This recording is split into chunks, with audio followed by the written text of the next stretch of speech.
50.935. Tem um carro na linha de dentro. Tá no meio, trio white, segura. Por fora, lado a lado.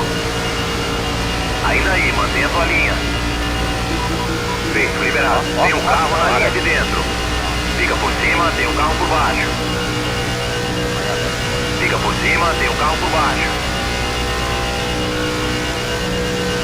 Ainda aí, mantenha a tua linha. Feito, liberado.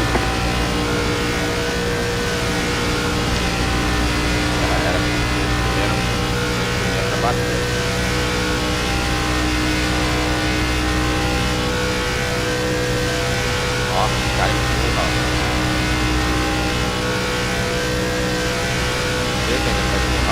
51.513. Você tá no top 10.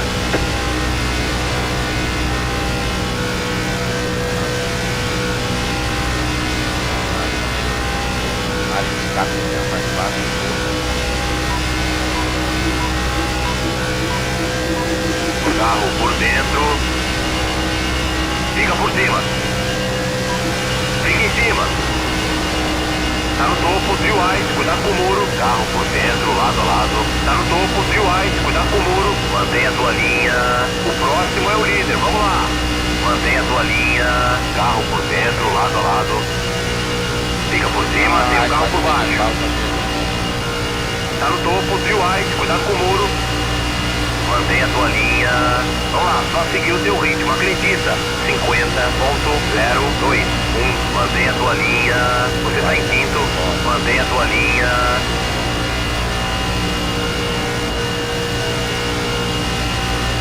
Mantenha a tua linha. Por dentro, lado a lado.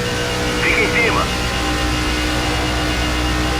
O próximo é o líder, vamos lá. Tá no meio, trio white, segura. Liberado por fora, ainda lado a lado. Carro por dentro, lado a lado. Fica em cima. Liberado por dentro.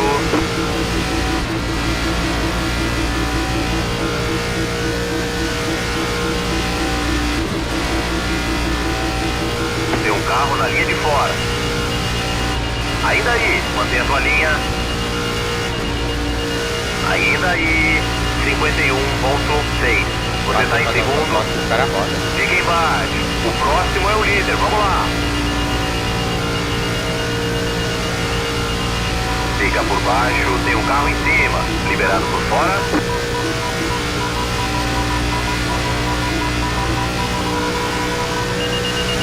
Por dentro. Fica por cima. Fica por cima. Fica por cima.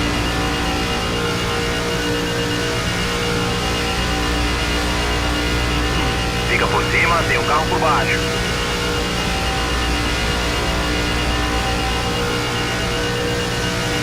Vai por cima. Feito, liberado. 51.764. É líder que fala, né? Uhul!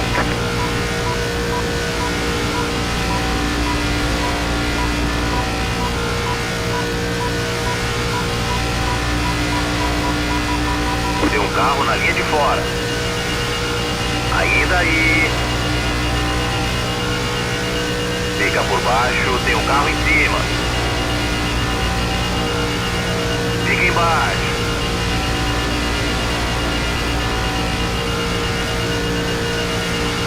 Fica por baixo.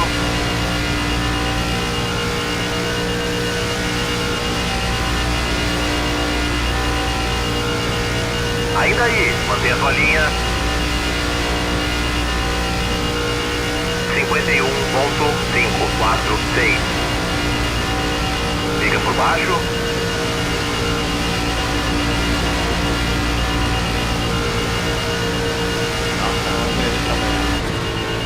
Ainda aí, tá embaixo, trio white, carro por fora, lado a lado.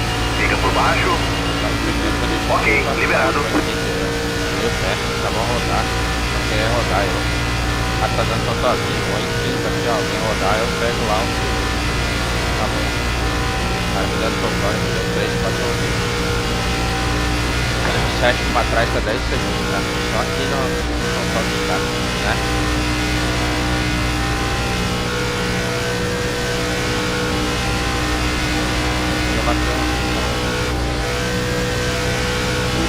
51.911.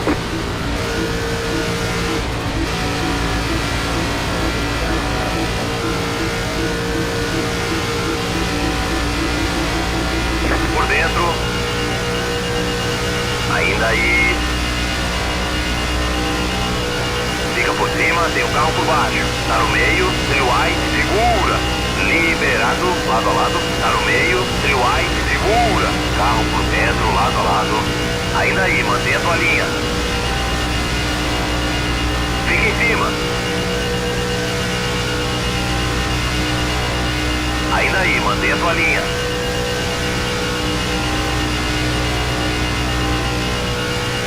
Ainda aí. 50.929. Cara, não vai dar. Pegada. Fica por cima, tem um carro por baixo. Feito, liberado.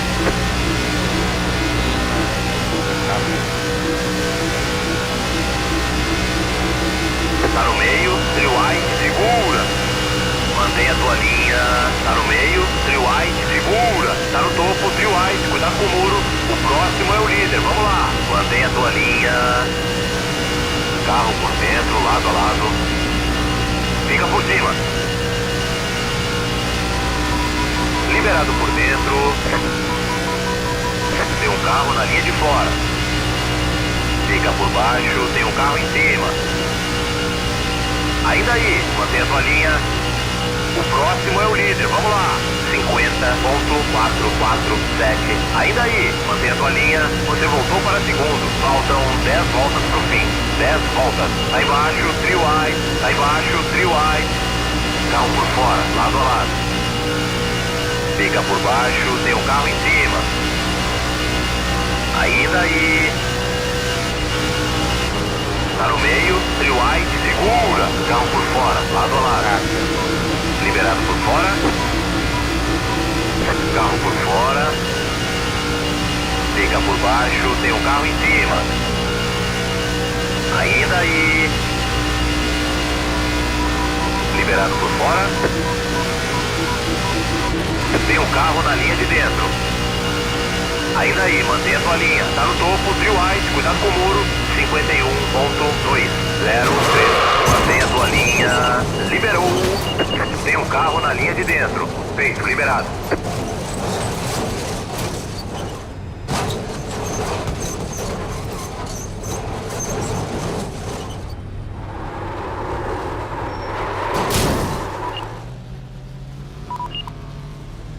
Rodei. Rodou.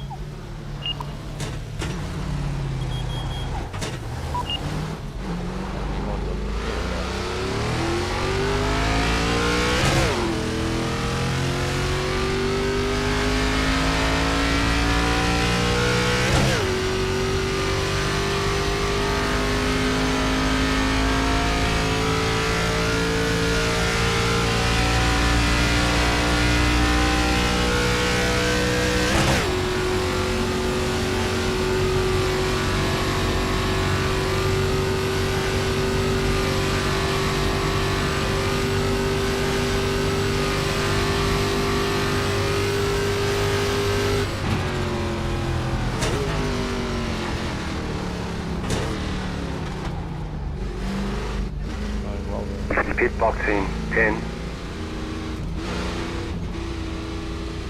5, 3, 2, 1. Right here. Ok, aqui terminamos, pode ir.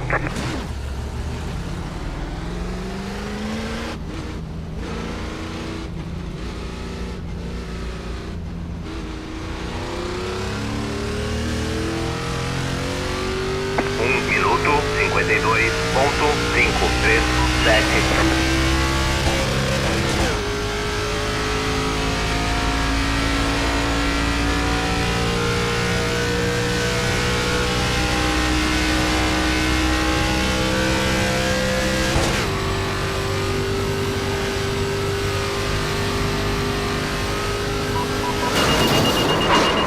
Por dentro, liberado por dentro, carro por dentro, feito, liberado.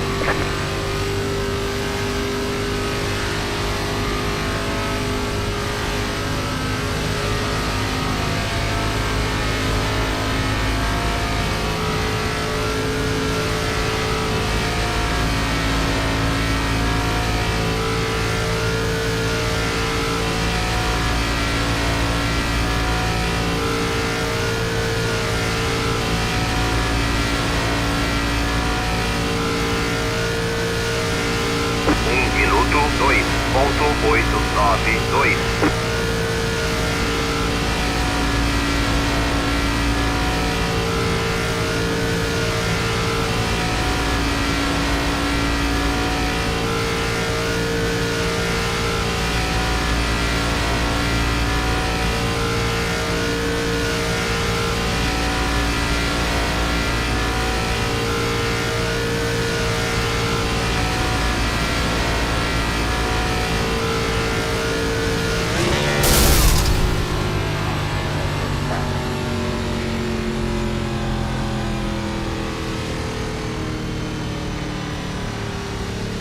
Ih, o carro tá todo quebrado, só guinchando.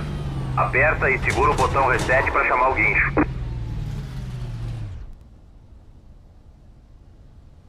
Pitbox in 10.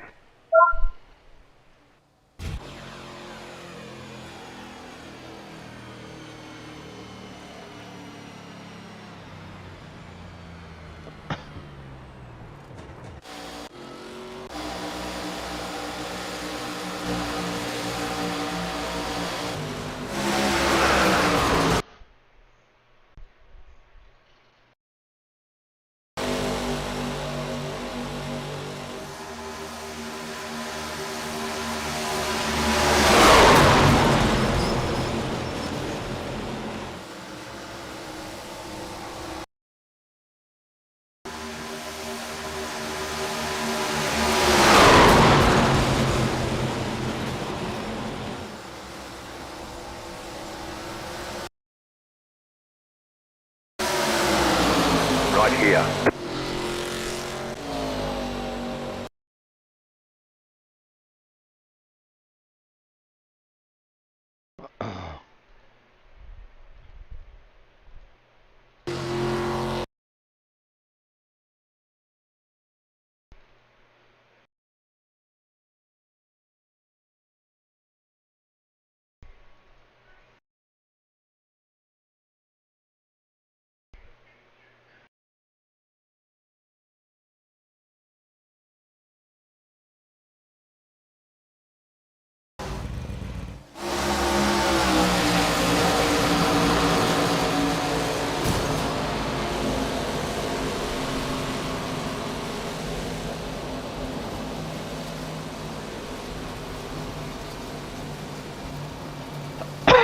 Aqui deu merda. Deu merda pra mim. 30 minutos de reparo.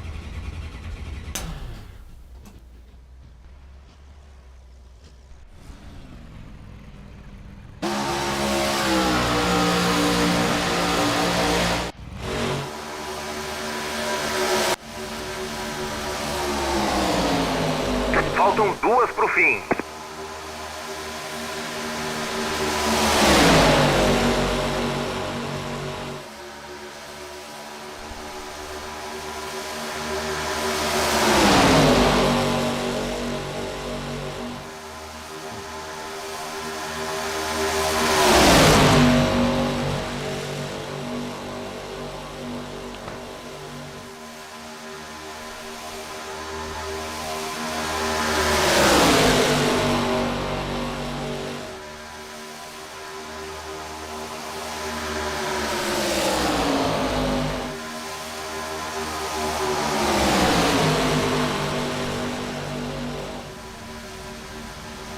Ó, estão mostrando a bandeira branca, tá? Significa que tem mais uma volta pro fim.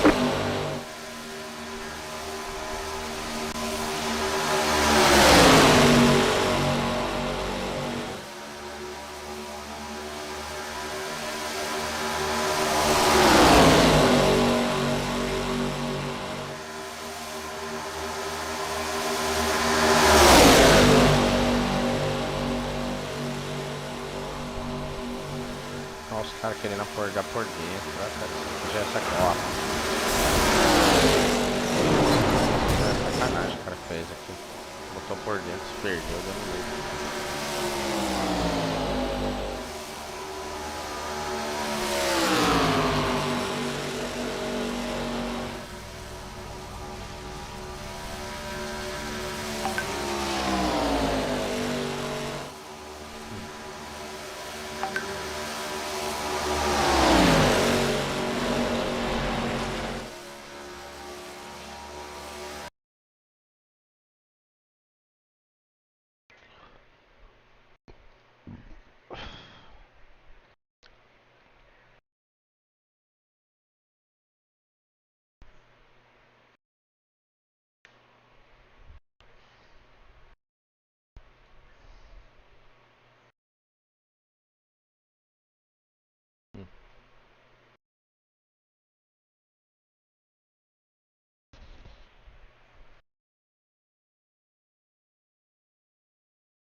Eu perdi também a porrada.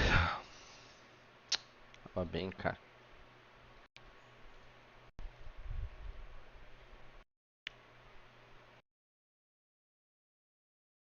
De 23 de carteira e 33. Nossa. Meu Deus.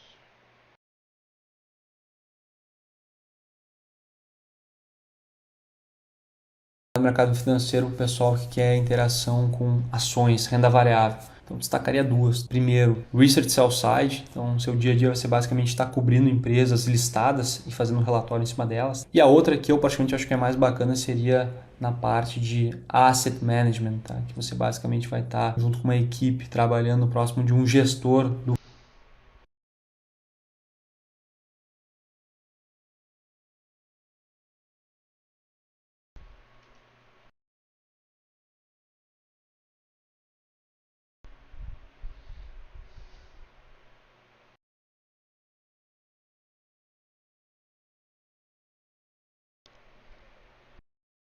Beleza.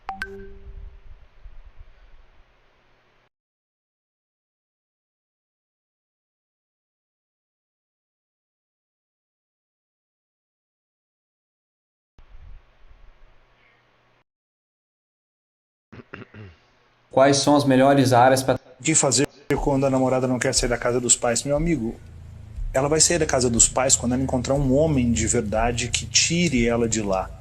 Mas não para morar junto, para se casar de fato. A pergunta é se você é esse homem ou se você é um arregão. E aí, se é um homem ou um menino? Quer que ela saia da casa dos pais? Leva ela para casa de vocês. Pede ela em casamento. E aí, tem peito? O que fazer quando a namorada não quer sair da casa dos pais? Meu amigo, o que fazer quando a namorada não quer sair da casa dos pais? Meu amigo,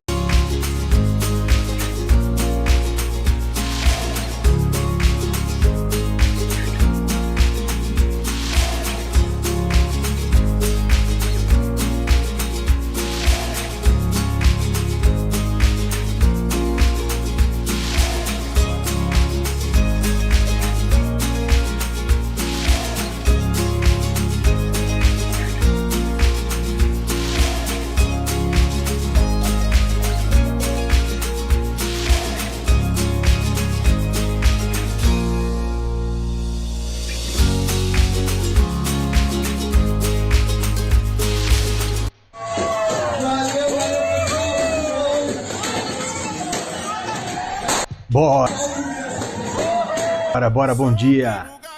Sábado, dia daquele treino longo de mais de 3 horas. Hoje eu fiz um percurso novo. Tem o pseudo-empresário. Quem que é esse cara? Ele tem uma empresa, mas ele não é empresário. Porque ele ainda está preso dentro de uma mente de funcionário. Esse cara não forma equipe, esse cara não ganha dinheiro, esse cara não prospera. Porque ele é um pseudo-empresário. Ele é um assalariado.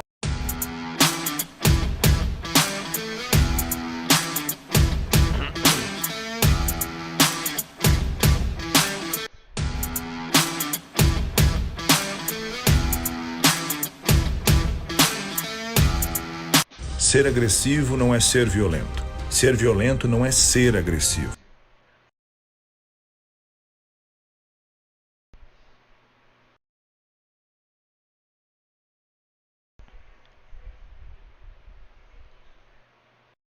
Ei, dá uma olhada aqui nisso que tá aparecendo. Imagine que o João decidiu abrir uma conta corrente no banco A e depois fez um cartão de crédito nesse mesmo banco. Mais tarde, ele decidiu comprar um carro, fez a pesquisa, comparou a taxa de juros e pegou um financiamento na financeira B.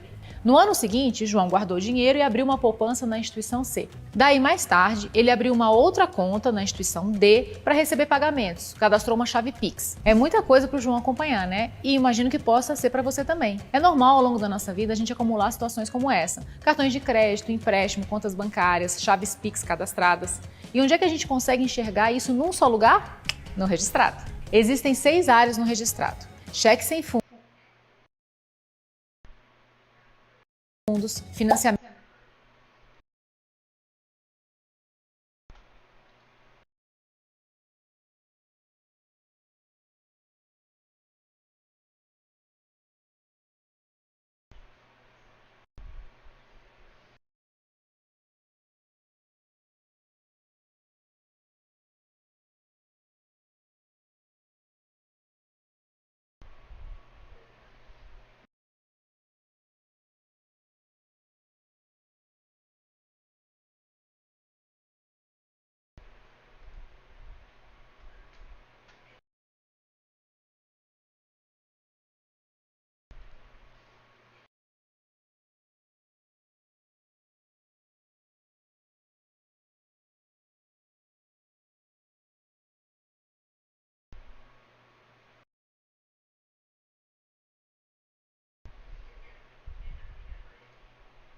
Imagine que o João decidiu abrir uma conta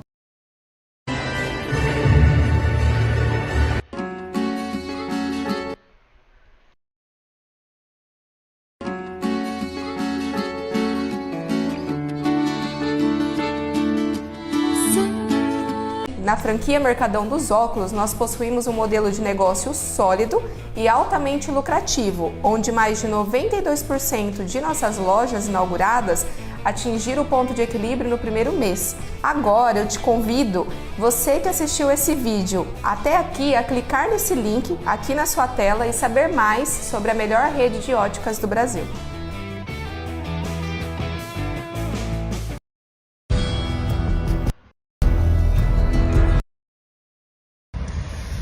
Fala pessoal, tudo bem? Estou aqui na área rural, visitando o pessoal da área rural, alguns pedidos, mas olha só, acabou de chegar para mim umas fotos que eu vou postar aqui no grupo, aqui no Insta, alguns vândalos marginais acabaram destruindo o parcão ali do Conjunto Afonso Pena, uma praça que nós levamos tempo em conseguir recursos, fazer com que a praça pudesse acontecer. Hoje tem lá basquete, grama sintética, parquinho, parcão, academia da terceira idade. Então é assim, ó, eu quero que vocês... Fala pessoal, tudo bem? Estou aqui na área...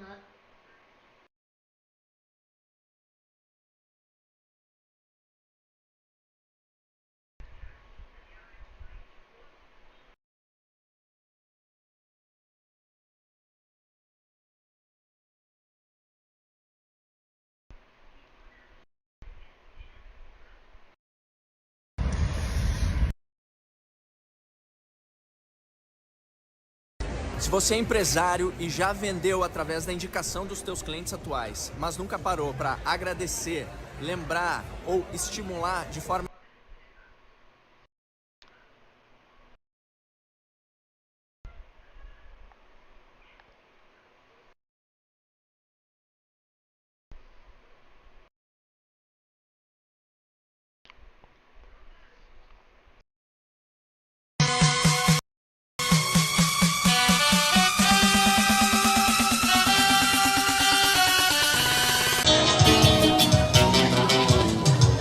Ei, dá uma olhada aqui.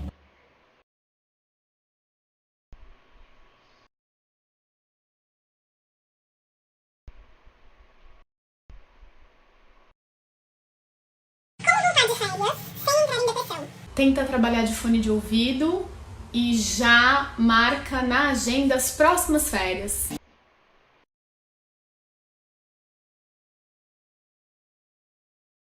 Ei, dá uma olhada aqui. Nisso que está aparecendo agora na sua tela. Olá, meu nome é Daniel, da MDR Contabilidade de Gramado, Rio Grande do Sul.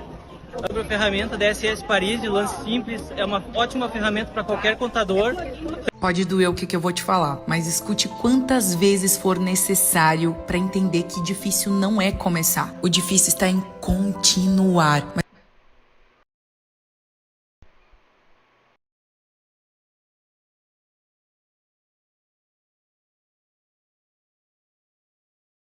Se você é empresário e já vendeu...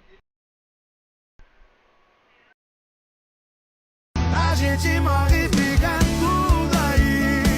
E nesse mundo...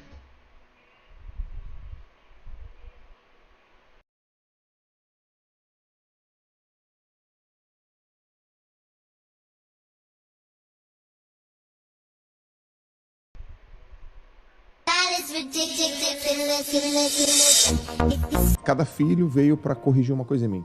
O João ele veio para me dar o melhor título de todos. Eu tive muitos títulos na vida, né? Uhum. Títulos acadêmicos, títulos profissionais, títulos esportivos. Mas o João me deu o maior e melhor de todos, que é o título do pai. Uhum. E pai é referência. Sim. Pai é modelo. Pai é guia. Pai é confiança, apoio, suporte. Em 2023, seu maior desejo é prosperidade?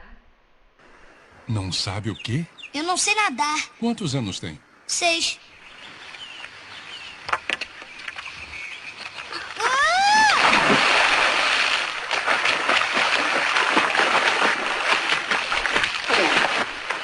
Ajude-o, ele não sabe nadar.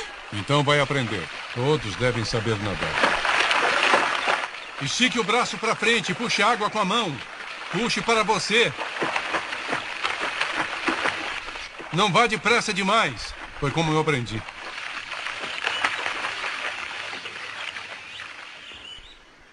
Eu consegui, Beraldo, eu consegui. Bom, Mas como é que ele vai voltar? nadando. Ele pode até se afogar. Então você vai lá e pega Mas ele. eu também não sei nadar.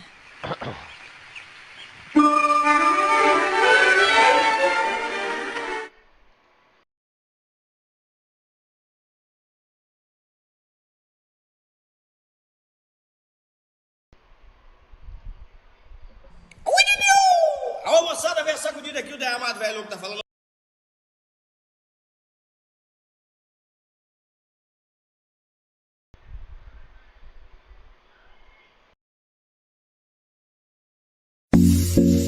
Começamos agora mais um B1 em um minuto e vamos chamar a nossa correspondente Brenda trazendo uma novidade para vocês. Alô, Brenda? Brenda? Oi. Oi, gente, bom dia. Nós já estamos ao vivo e eu trago aqui para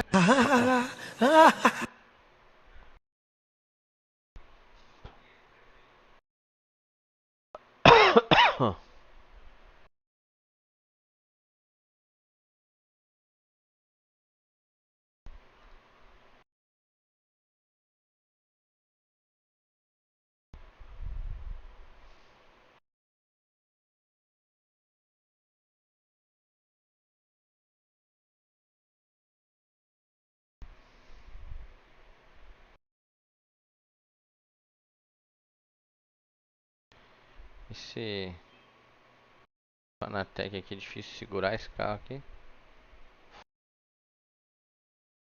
GT Endurance não, como é que é o nome disso aqui, cara?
So CrowdStrike evolved cloud-native protection to prevent breaches before they happen.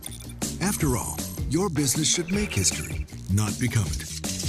CrowdStrike, protection that powers you. Thanks for making that point.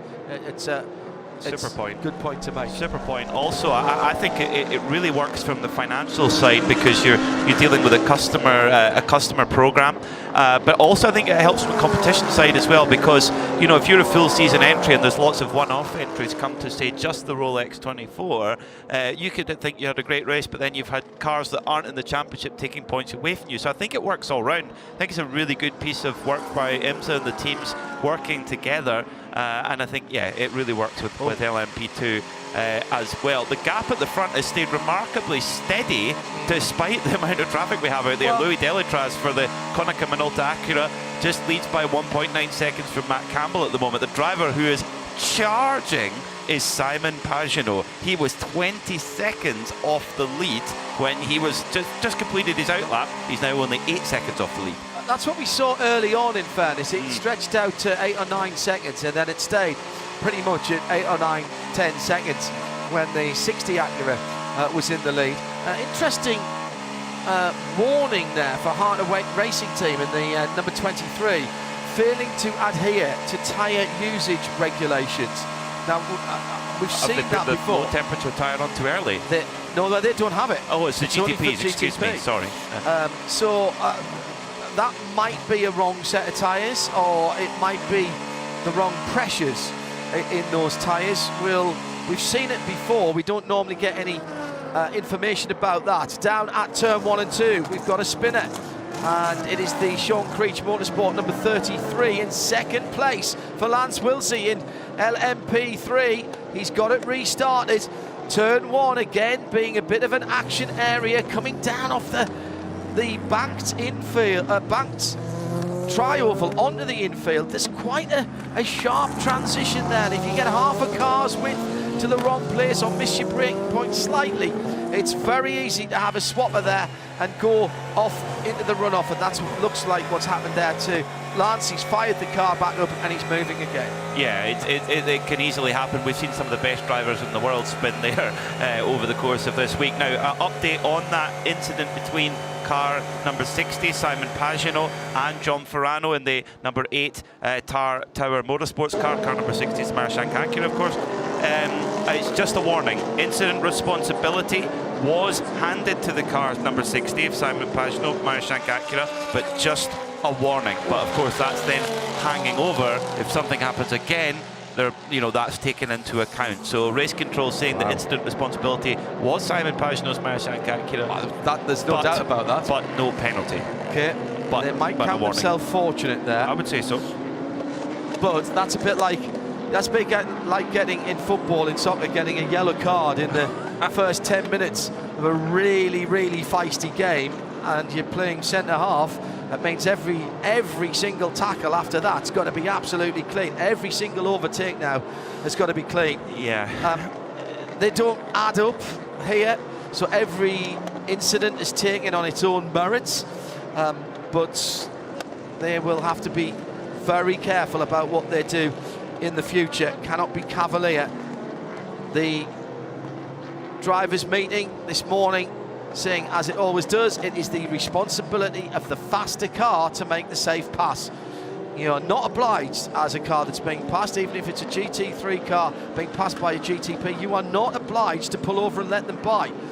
It's for them to find their way around safely. You shouldn't be weaving around. Stick to your racing line and let them find the way around. They've got more downforce, more power, and probably more experience than you. So they are the ones that have got to make the move. Adam's a radio if you'd like to get in touch with us. Coming down, well, we've almost got another hour, so we're coming up to another VP Racing Stay Frosty update as the time ticks around to 20 minutes before 7 o'clock in the evening here. Sorry, Peter, still the Acura of Louis Delatraz leading by about 4 or 5 seconds. Yeah, so it's stretched out quite a bit just I think pretty much as soon as I said, oh, it's staying steady at just under 2 seconds, so Louis Delatraz said, oh, you think so, do you? And stretched it out to 4.7 seconds to Matt Campbell. But we've got 3 manufacturers in the top 4 of GTP, Acura, Porsche, Cadillac in there as well, which is fantastic to see.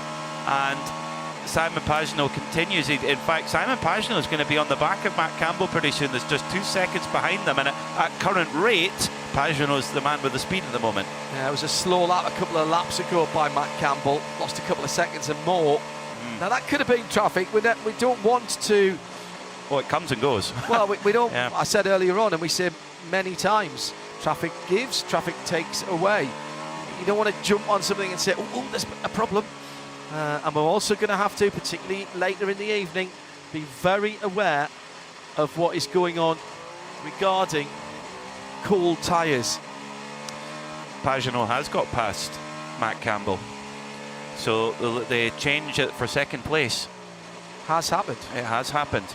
Yeah. So Pagenaud has got past Matt Campbell. So Matt Campbell struggling on tyres? They've been, yes, he's in the last sort of 5 to 10 minutes of his double stint. Matt Campbell, Pagenaud, his missions are just coming alive right now.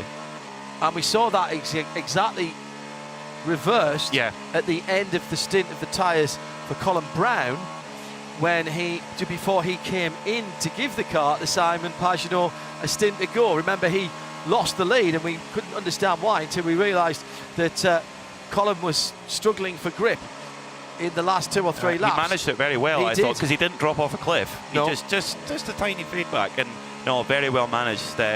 I would think Mike Shank could be very pleased with his Now, boys so far. Alex Goldschmidt is asking on IMSA Radio with regards to 2 tyre compounds, and as yet we have not been, none of the teams have been allowed to put the low temperature tyre on. They're still on the high temperature tyre, so they have got another 20 minutes before they can put the LTs on, the low temperature tyres on.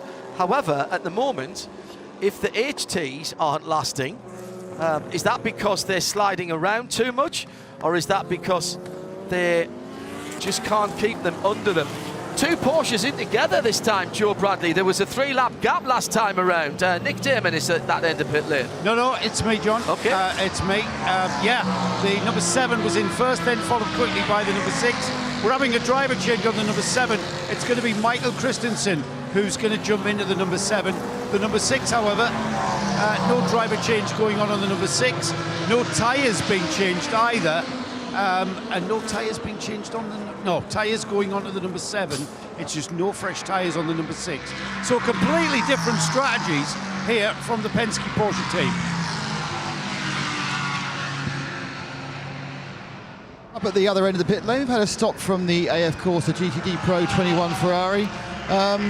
We heard from James Clardo quite recently. There's kind of a let's just do some laps feeling about it, as they all feel they're suffering from let's say development woes or possibly rules woes, but either way it was a very good stop again. And looking back down the pit lane, I can see the 7's lights are still shining in my eyes, Joe. Yeah, the number 7 has not moved. We've got a laptop plugged in with a very long lead. The number 7 Porsche, the 963, is still on pit apron. Its sister car, the number 6, has left a long time ago. We've got an overheating rear right brake that's smoking merrily, but there's a problem on this car that's within the brains of the operation on this car, because we've got something plugged in, downloading data to see what the problem exactly is. Charlotte Lumley is tuned in from Saudi on the IMSA stream. Impressed that it gets through the firewall there. 2:30 in the morning though over there. Lummers, we wish you all the best. Thanks very much for tuning in. I have to correct myself. It was the Triazzi competition GTD Ferrari, the 023, not the 23 GTD Heart of Racing Aston in the Pro class. So the Triazzi Competizione GTD Ferrari, same things apply. There's not 2 different compounds in that category, so there must have been something a little odd, either out of their allowance or out of spec in terms of the car, the starting pressures on that car. And meantime, whilst I was saying all that, the number 7 Penske Porsche Penske Motorsport car has rejoined, but it's dropped now well down and indeed goes out behind Alexander Sims.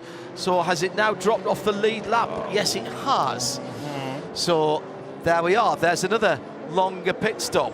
So that's 2 of the leading cars that we were looking towards, being the 01 Cadillac after that bodywork change, and the 7 Porsche that have had issues in the pits.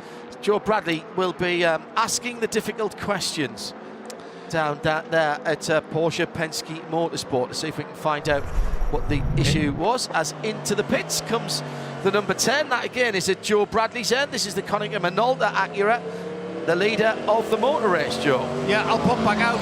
I was on a bit of a mission there. I've also got the 24 BMW that's in between myself and the Konica Minolta Acura.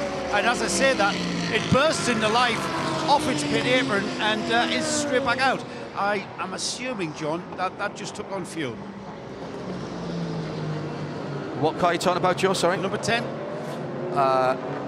Sorry, I think they're due, unless they're doing a treble stint, they were due a tyre change.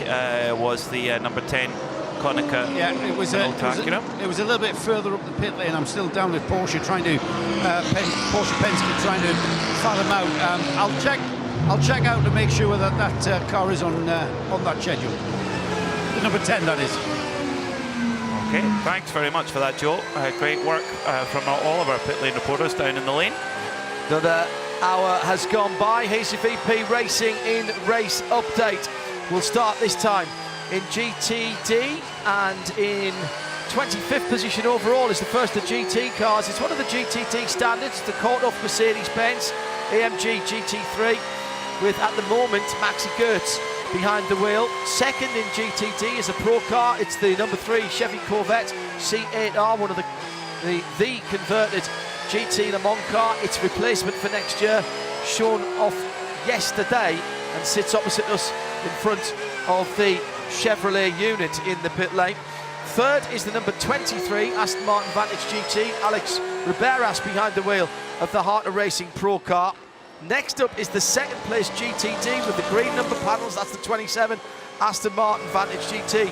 That's another Heart of Racing car, Roman De Angelis behind the wheel. The top 6 made up by the GTD Pro third place car of Jules Gounon, who's just been bringing that WeatherTech AMG up through the field, and he heads a number of Mercedes. Actually, the 6th place GT car rather is third in GTD normal. That's the 75. That is the Sun Energy 1 Mercedes, Lucas Stoltz, and Russell Ward is behind the wheel of the 4th place GTD. We're keeping an eye on that Winward car. That's the rebuilt car out on the high banks at the moment. At LMP3, still led by the number 36. That is the Andretti car. Lance Wilsey in second after 1 or 2 issues, but holding on to second place in the 33 Stars and Stripes. Sean Creech Motorsport, and the top 3 that is all Ligiers, as the 43 Fast MD racing car is third with James French behind the wheel. In LMP2, TDS number 11, Mikkel Jensen behind the wheel of that. It's James Allen in second in LMP2 behind the wheel of the number 55, and in third place the number 35 of Job van Uitert in LMP2, and that is the 35 car in LMP2, Peter. It's got the 35 is the that is the car that was, I think, was involved in. No, it wasn't. It was the 13 it's car. It's the second TDS car. Well, yeah, in LMP2, you threw me. LMP2, number 35, TDS Racing. Yes. By the way, that's our VP Racing Fuels official coolant of IMSA update. It's Stay Frosty. All the details on the VP Fuel website. Zero grip for Albuquerque in the number 10. So they think they did do tyres. Joe Bradley, you can give us the update. Can I refer to my notes? You may. Yeah, they did take on tyres, confirmed on the number 10. I also got an update on the number 7 Porsche for you, and that is a shifting problem towards the end of the stint. So they've plugged the computer in to see if they can get to the bottom of it. It remains to be seen whether they have, and as we saw, the car is back out there, and hopefully without a shifting problem. Also getting an energy alarm, and the chap I spoke to, he said, I don't even know what that means. And I said, oh, right, okay, I know somebody who might. Just a couple of bits and pieces from notes yesterday. I'm not sure whether I meant to mention this, but yesterday afternoon, I had a couple of people asking various questions on Twitter that I've been sort of leaving aside. Eagle-eyed people around the circuit spotted yesterday, and I have to say I did as well, Jerry Bruckheimer with an entourage of people here yesterday, and he doesn't do things without a reason. He's big into his cars, of course, but a potential for IMSA to be involved in a major motion picture that has been put together at the moment. And if you are into those sort of things, if you put 2 and 2 together, you do not necessarily have to make anything more than that. Penalty for the number 60 car. That is the Iracing racing machine. So that was a penalty for that car doing a drive-through, Peter Mackay. Or was that a very quick pit stop? No, that would be a pit stop, I think. Nick Damon? Just it looked like a drive-through to me. I mean, I was popped out and it was trundling along. I know it comes right from the end, and it is Joe's end. But I would say that was more likely a drive-through, but you will have the lap time and you'll be able to tell me in about a minute. They didn't see anything come up on the race control for a penalty, and they were due a pit stop. They were 31 laps, that yeah, was. they were right on a pit stop. So we'll get back to you on that one. We'll try and find out. With nothing on race control list as well, so we'll see. What I don't have on the screen is a time for the pit stop, unfortunately. I'll just have to scroll through. So the last pit time, no, doesn't have that. I'm sure the folks down in pit lane will get on top of it as well. So number 7, Team Penske Porsche Motorsport machine back going again after some the mechanics looking just to the right-hand side of the driver, opening the right-hand door of the car. That was ages ago. No, I know that, but that's where a lot of the battery and the MGU is going on. That car is obviously back going again, as John said. And we've got the 25 BMW in. Joe Bradley's there, and he has news of that number 60 stop. No, I'm afraid I'm not at the BMW pit, but I am at the Iracing Acura pit, and there was no baffled looks when I said, have you guys just had a penalty? No, is the answer. That was a straightforward pit stop.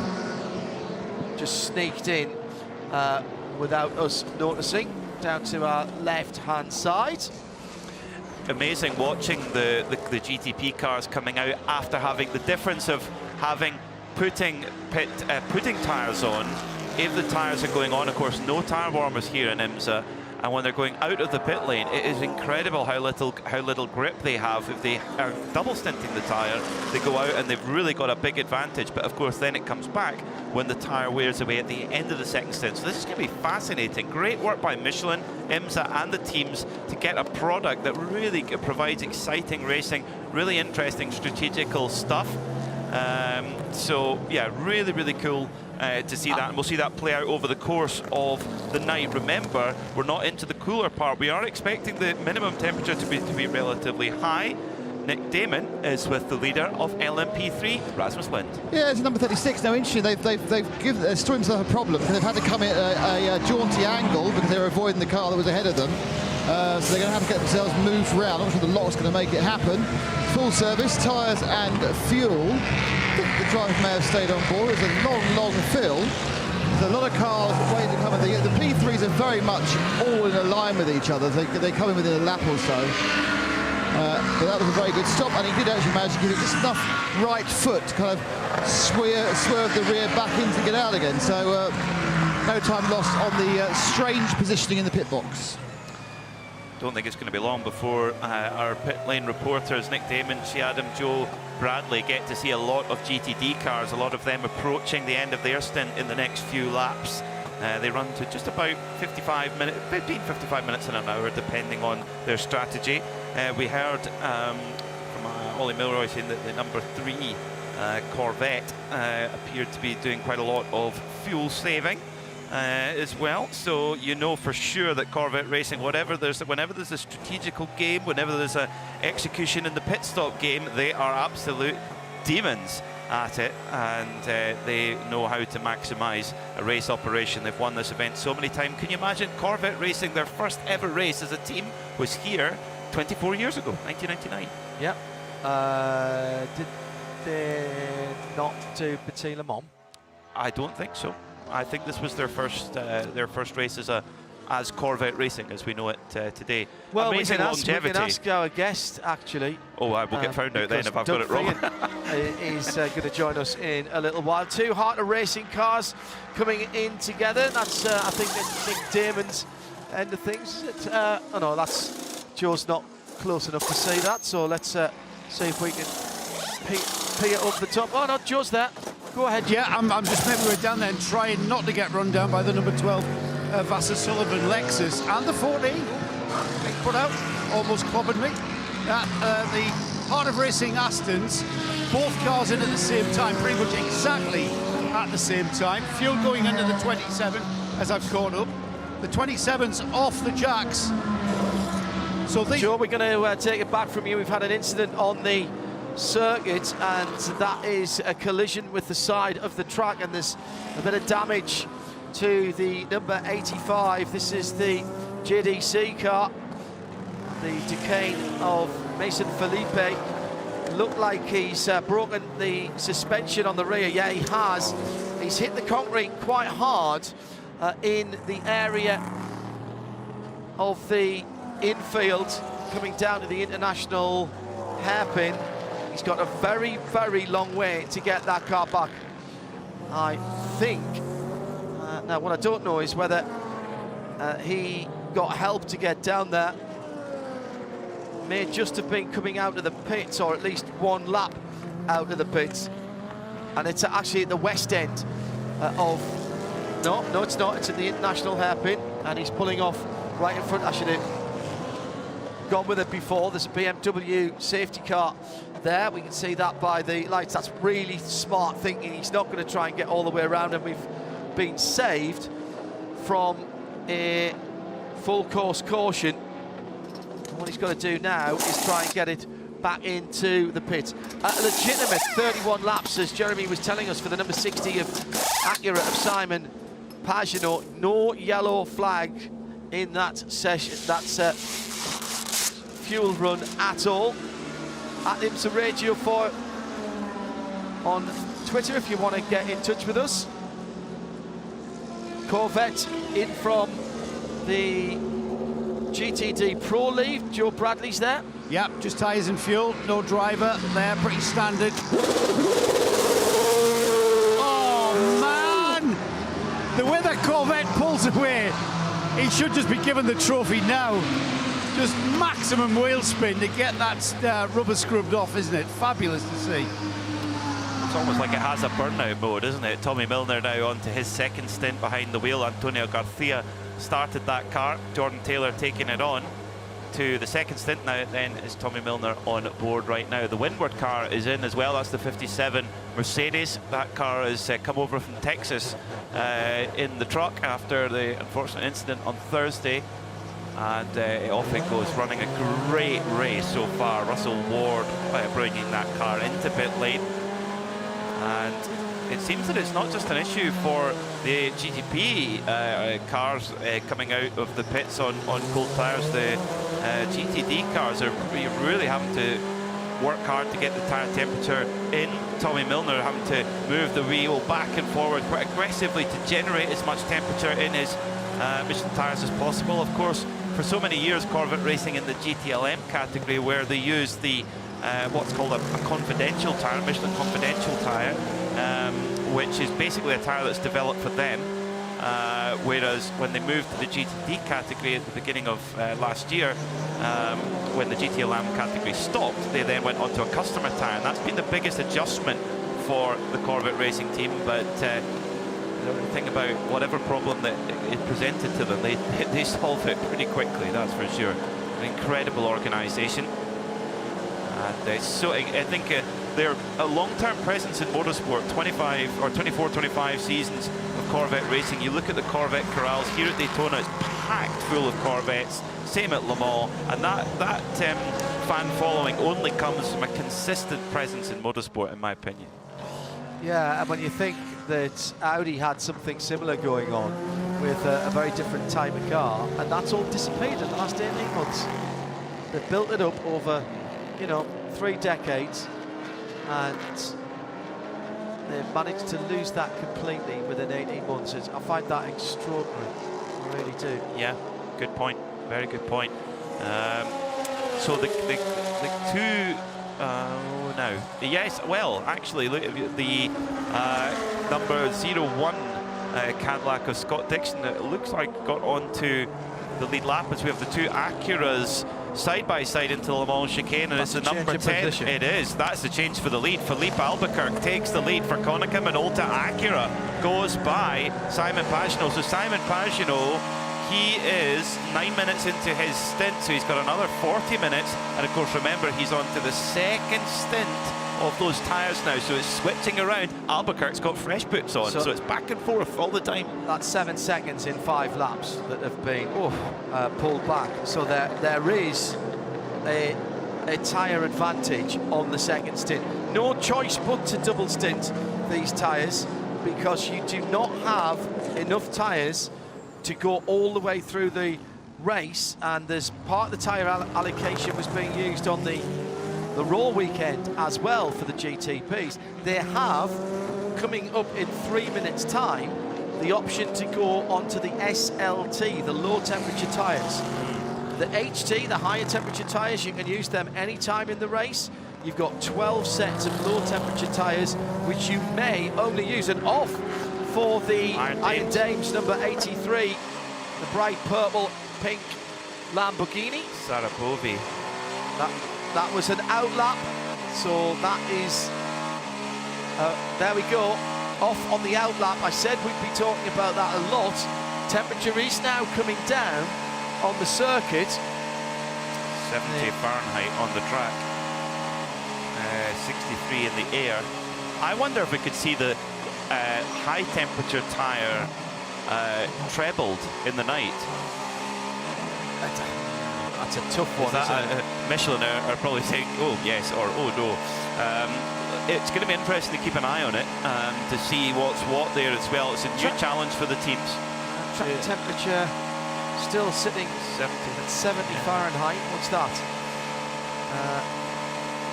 Hasn't changed much, to be honest, through the day. In real money, that is 21. Air temperature's only just dropped down to 17. It's been sitting at 18, 19. The track temperature is coming down, but gently. The forecast is to sort of linger at that air temperature all night. Yes. That's what it's forecast. What happens, we'll see, but that's what we've got to run off at the moment. So it's Acura 1-2 at the moment. Philippe Albuquerque for Wayne Taylor Racing with Andretti Autosport, the Konica Minolta car.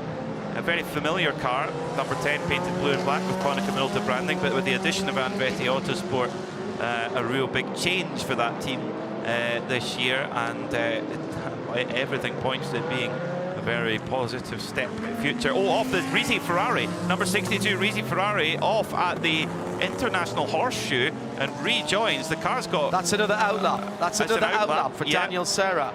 So you've got factory drivers, you know, being caught out with it. So it's not just the drivers with less experience. That is a factory Ferrari driver. He's struggling to get on top of that. So this is going to be the story of the night, I think, John. Daniel Serra, very highly thought of. He's going to be part of the prototype team, isn't he? There's one driver in that car who isn't. Hold on, hold collar. I'll tell you. Daniel Serra, no, he is not. Alessandro Perguidi and James Prado are. Serra and Rigon are not.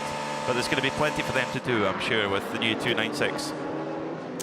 So we are 18 hours and 40 minutes to go here at the 61st Rolex 24 Hours at Daytona. And down in the Fast MD pit, Antonio Cerravale just had a second place in the P3. It's very action-packed out there. Yeah, it's very packed. It's first time here, so to get used to everything with all the cars, it took a lot of time. But yeah, it's very packed, and I think our pace is okay so far right now, and we're just working at it right now. P3 is a tricky car because you're faster than some of the cars and slower than the others, so you're having to both look forward and look behind the whole time. Yeah, 100%. Yeah, you got to look every way in this track. There's all cars coming by you all the time, but I think we're getting there.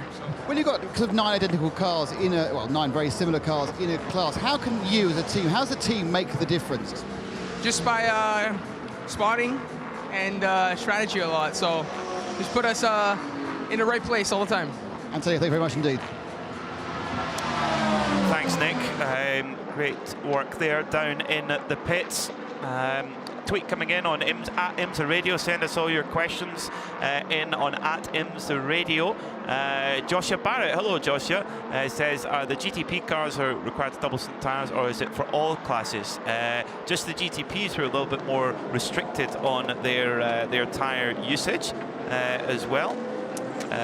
So they're going to have it a little bit more to look at for those, and of course have the two different options of a low temperature tyre, which they can now use, and a high temperature tyre. The low temperature tyre can be used between 7 o'clock in the evening and 8 o'clock in the morning, so quite a wide window when they can use that as well.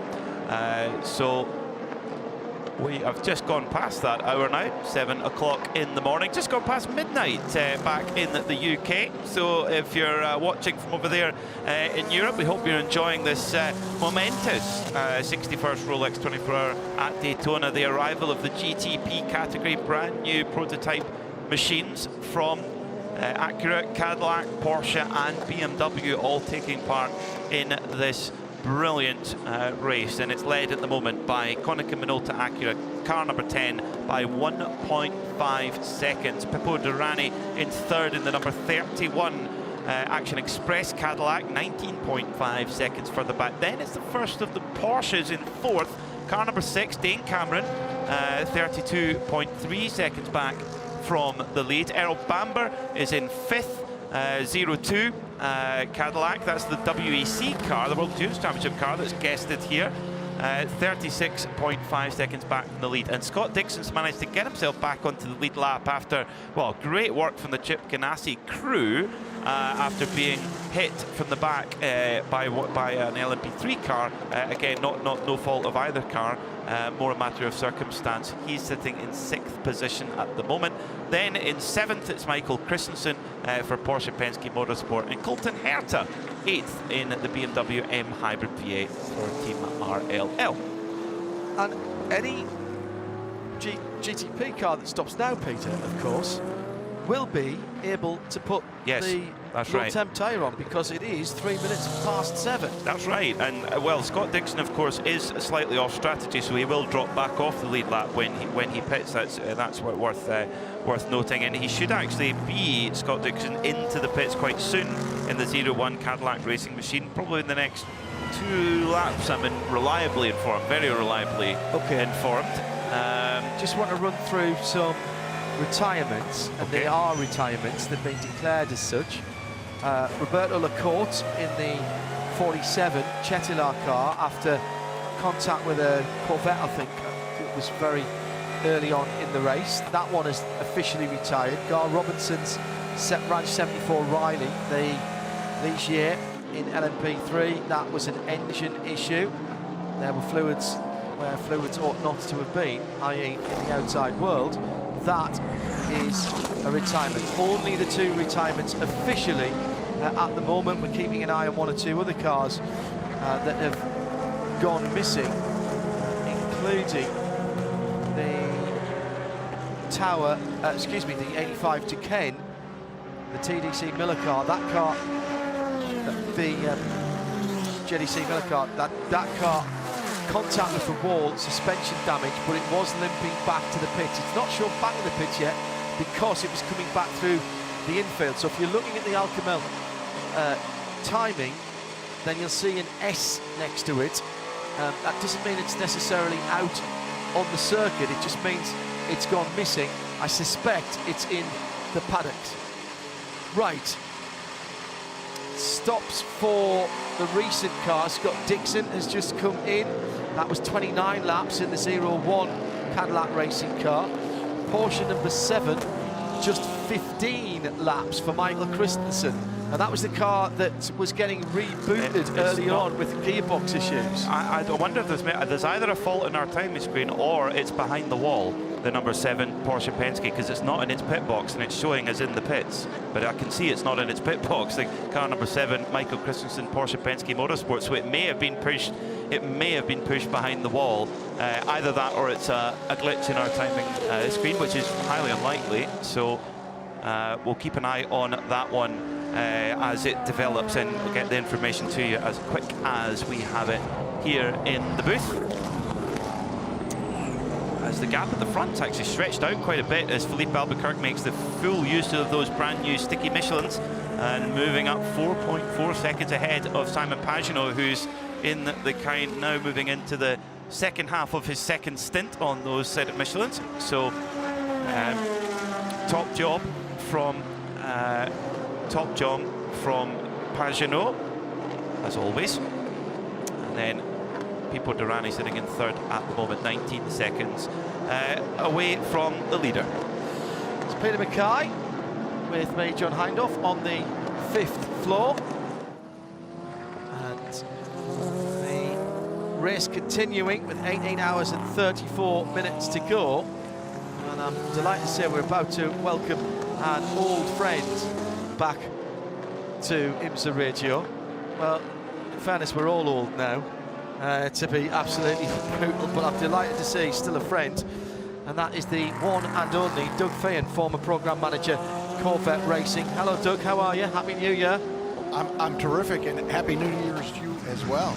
I can't think of a better way to kick it off. No, indeed. New era, new Corvette down there. Come on, you must have been down there to see that new Z06 GT3. It was, interestingly enough, it was just coincidental. I happened to be wandering by, and they were announcing the fact they're building a new car, and I happened to be there to see that. Yeah.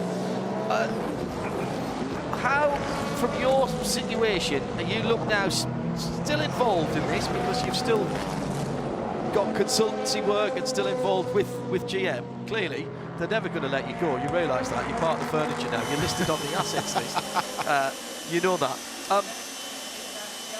Just give me a view of what you're seeing in this IMSA paddock, particularly in the WeatherTech Sports Car Championship, but across the IMSA Championships, the Pilot Challenge as well.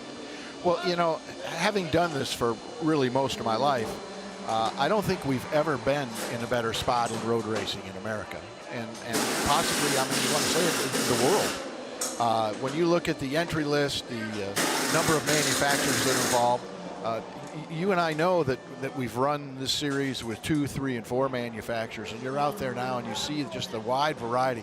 Everybody is participating on some level or another. Some of the best news, I was talking to my friends over at Ford.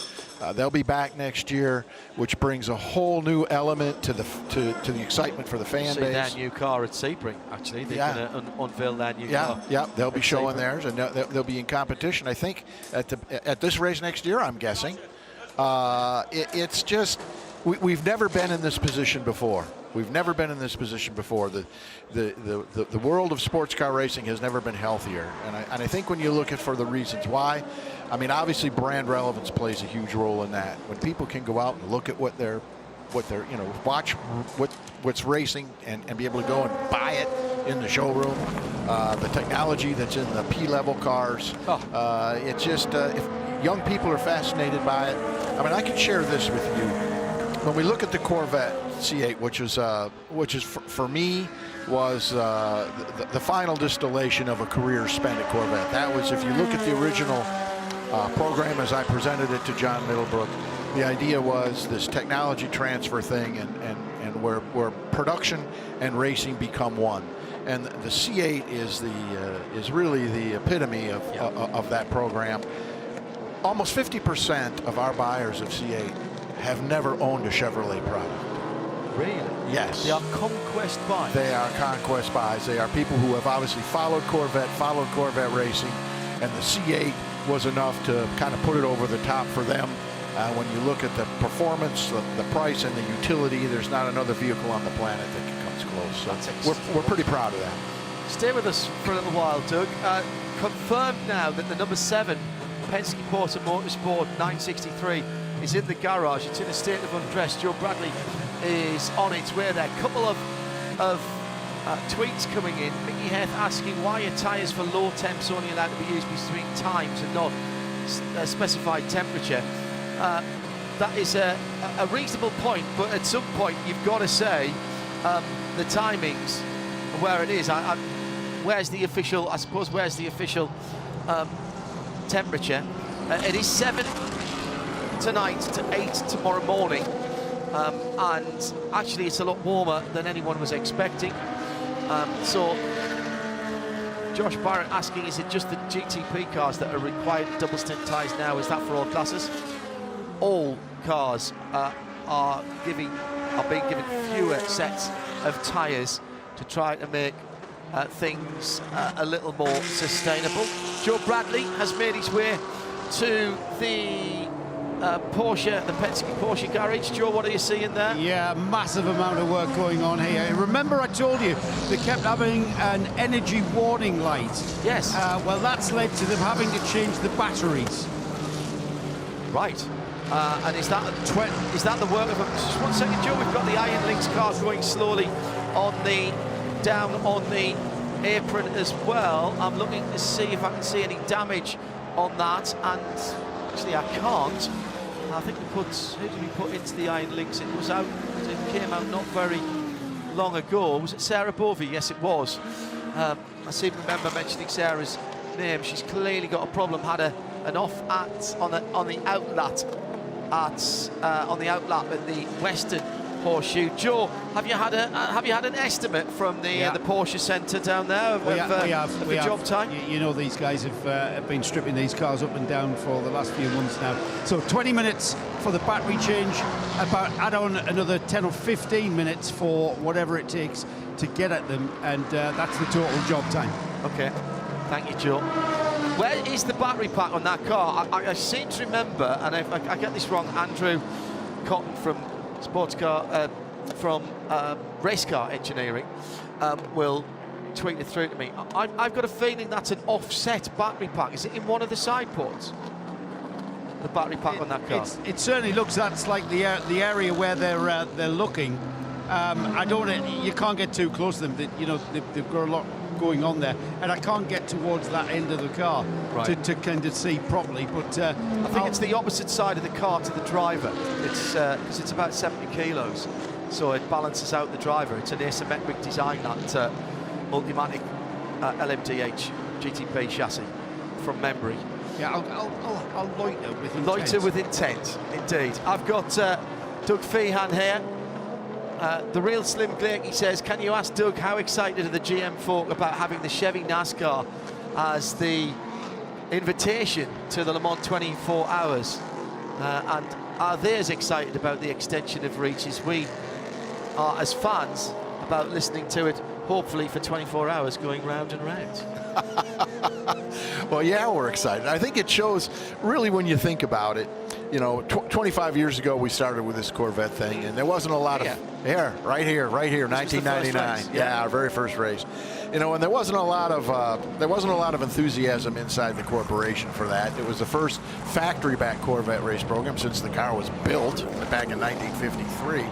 Look at how far we've come now with the diversity that we're displaying in racing, especially at Le Mans. I mean, we'll have a Corvette, we'll have a Cadillac GTP, and we'll have a NASCAR with electrification. Effectively, isn't it? Yeah, I mean, you talk about a company that didn't have much interest, and 25 years later, I mean, we're all in on this deal. So yeah, the excitement level's really high. I'm going to give you something for the guys at GM Marketing. I've just realised it is the centenary celebration event of Le Mans, and with those 3 entries that you've mentioned, GM are making it a bow tie event, aren't they? Yes, we are, and it's 70th anniversary of Corvette as well. Yeah, just fits so beautifully well. It's just a real testament. Mark Royce has done a marvelous job at championing racing and showing the value. It's so much more than a checkered flag and a trophy. If you can embed racing deep enough into your company, you attract young talent to the engineering group. You attract young talent to your marketing, your advertising. It's so much more than just crossing the finish line first. So with that in mind, the new GTP, what we would have seen as DPI 2.0, because they were in the works quite some time ago. Right. IMSA encouraging the manufacturers to make even more styling cues. There's no doubt that those Cadillacs look like Cadillacs, from the wheel design to the door mirror design to the headlamp. They call it lighting signature now, don't they? Yes. In auto speak. All of that. Does that make it easier for the person who's now doing your job at Corvette, and for Laura Wantrup-Klausner, who's at the head of racing, to be able to say, look, there's relevance here, how it looks as well as how it performs? If you do a good enough job on that design, you don't have to tell people, all right? They will see it and they will appreciate it. They've done a marvelous job with the Cadillac. I'm hoping other manufacturers follow suit. Back in 2000, 2008, we came 7 or 8, we came very close at ACO to having the cars, a new prototype class where the cars looked I mean, a lot like what the production cars did. So that got lost. We're back now. Cadillac's following suit. The design guys, I think, did a marvelous job. It's a stunning design on that car, and unmistakable styling cues with Cadillac. To me, that's a very, very, very important element. You heard me say that in my opening remarks. Product relevance, brand relevance. That's what brings people to the racetrack. Doug, stay with us. We're going to go for an update from Joe Bradley. He's managed to get to a position where he can see this battery pack replacement. Remember, they were in earlier on. They're trying to fix this with a software fix. The car's been running very, very hot rear brakes. Probably not getting the regen if the battery pack is not working. Joe, what's happening down there, and where is this battery pack situated? Well, there's a lot of work going on. So the battery pack is situated just in front, in front of the right rear wheel, kind of at the point of the rear bulkhead of the cockpit. And they've got a jacking platform there, but the sort of thing that you would use to take a gearbox out of your Hillman Avenger, and it's kind of underneath. That's a Plymouth Cricket for those of you over here. Right. It's underneath that area of the car, and I'm presuming, because I've sent you pictures of the new battery pack, by the way, you're more eloquent at description. So the new battery pack is sort of off to the side, ready to deploy. Meanwhile, they're disconnecting everything. This is what they must mean by the disconnecting and reconnecting of the system, because they're going to work there, and then once they've got it all loose and disconnected, etc., they'll then lower it down on the platform, wheel it out, and then subsequently put the next one onto the new one onto another platform and wheel it in. So yeah, not the job of a moment, and under this pressure. Well, it's the first time they've done this under competitive pressure, isn't it? So much to their chagrin, it's quite good to see, as I'm a bit of a technical geek. Nick Damon watched something very similar going on with the BMW earlier on, and now has the Iron Dames 83 that was going slowly, the Lamborghini going very slowly. The battery pack is about to be offered to underneath the car. Now this is, as we said, it's asymmetric. It's to balance out the driver. You saw this early on. Yeah, with the BMW this is 25. exactly the same thing as happened on the BMW. Wow. The same unit, because they are a standard unit, and the same, as you say, Hillman Avenger gearbox jack, putting it in. Now I think because the BMW was behind the wall for a bit longer, they're also searching a couple of other things out, but that was their key change. Their key change was the energy store.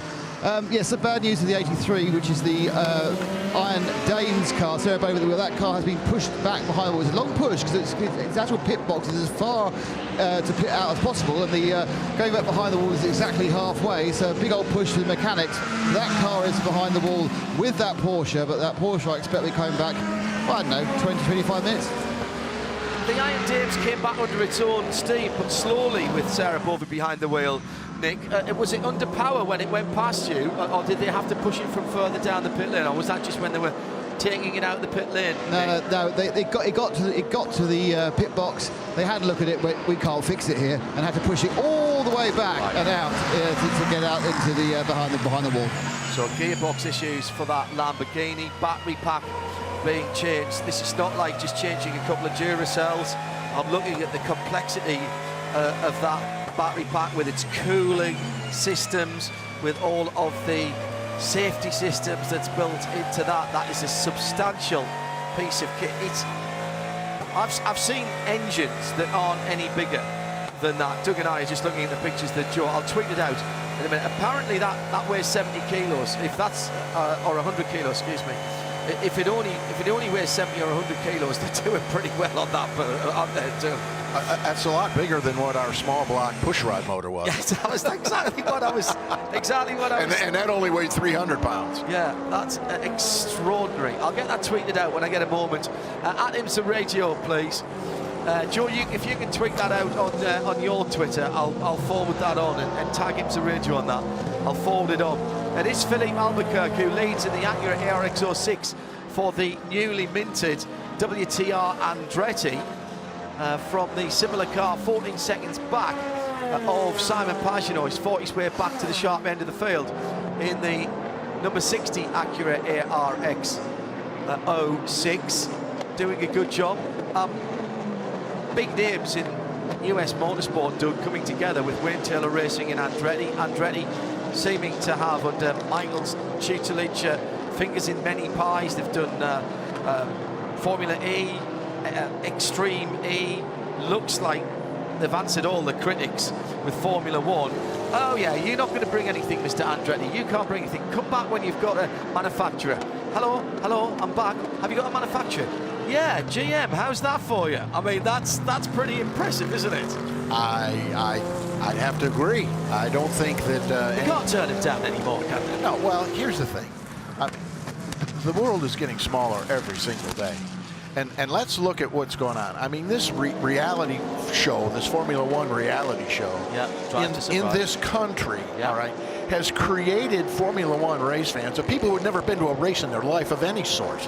I mean, they haven't been to a horse race, and now they're raging Formula One fans, and we now have 3 Formula One fans in America. Racing is taking on a whole new life that I have never witnessed before, and I couldn't be happier about it. And you know, the Cadillac announcement and teaming up with Andretti, American-based, hopefully we'll see some action from the FIA and from Formula One that allows them to come, because we have to get approval before we do that. Okay.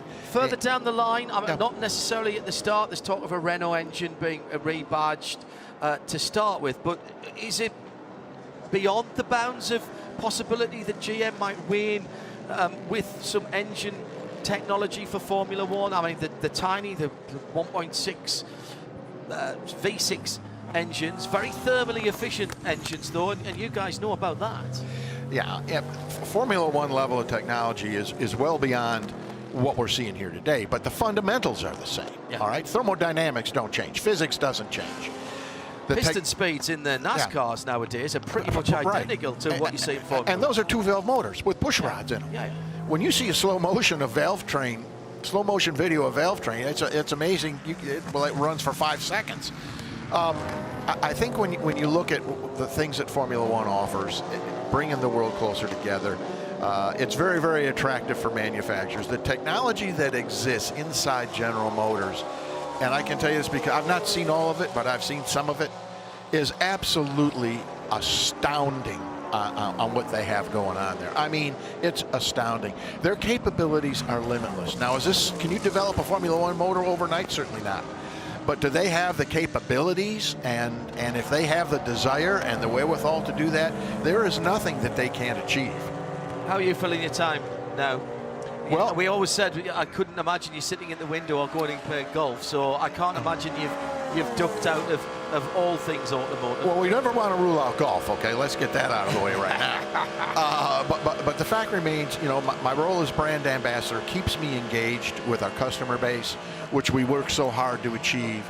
Your customer base is what drives it. At the end of the day, John, everybody here, from a manufacturer's perspective, their goal is to sell cars. Yeah. All right. There's a million different reasons that you can get to the final distillation, but the idea is to sell cars, and you can't sell cars without customers. And thank you.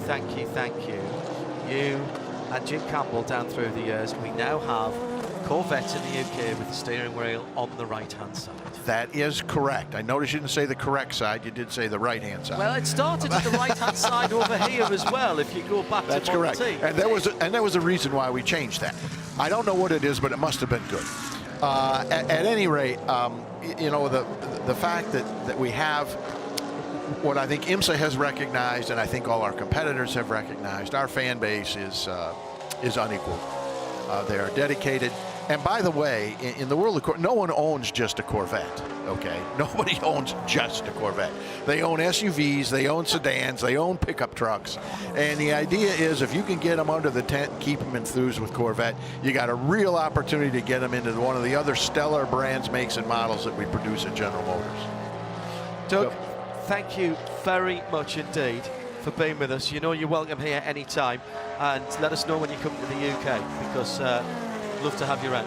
Well, you know, we go back a long ways, guys. I mean, we started this thing, you and I both, about 25 years ago here. This is my 25th year. There you go. Not like him, he's been around forever. Well, I just said this morning when we started this race, just said, as we're going down to turn 1, thank you, Don Panos, for what we're looking at here. Because without him, this would never have started. Honestly, yeah, I'm telling you, and Mr. France. I could tear up right now thinking about Don and what he brought forward, because really we are all enjoying what we are today based on what Mr. France has done and what Don Panos has done. Don was never so proud as to not want to team up with people for the greater good. Absolutely. We all love the guy. Doug Fayen, GM and Corvette brand ambassador. Great to have him in the booth. Thank you, Doug. You take care of yourself, and we'll see you soon. We'll do that. Looking forward to seeing you at Sebring. All right, man. See you there. Bye-bye. Battle for the lead. Perfect timing, as ever, by Mr. Fayen. Legend. And great to see him back here. So the battle for the lead is between Philippe Albuquerque and Simon Pagenaud.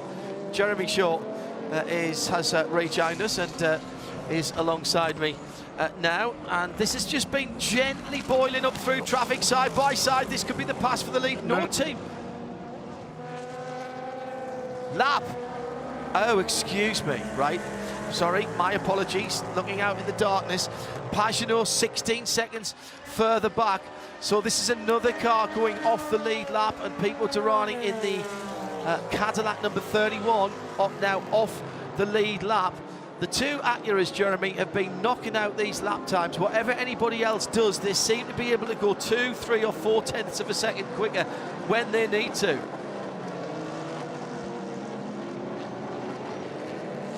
And they have better energy usage as well, because they're doing longer stints. The last stint for the number 60 car was 31 laps. For the number 10 car, it was 30 laps. So, 60 car is getting, on a fairly consistent basis, it's getting a lap more than anybody else. Nick David. Sorry, Jeremy. Nick David is watching a Porsche stop. That must be the number 6 there. It is the number 6, the car that's currently running. It was a full service.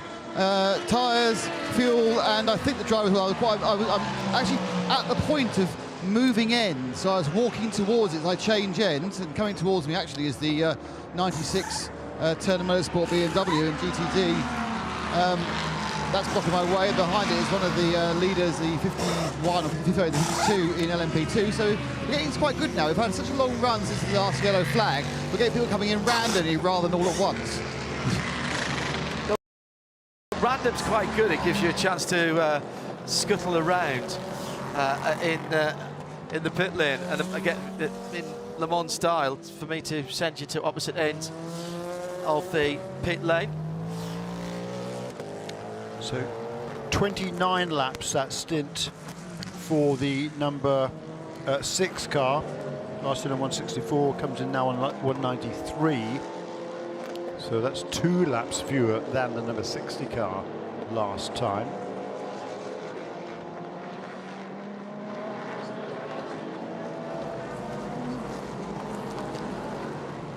So 11 minutes away from another in-race update. Give you a quick rundown of the leaders and the storylines. BMW number 25, the first of the GTP cars to hit problems. Came into the high voltage recovery area, brought in by Nick Yellerly. Car sat there for a while until it was able to be made safe by the driver.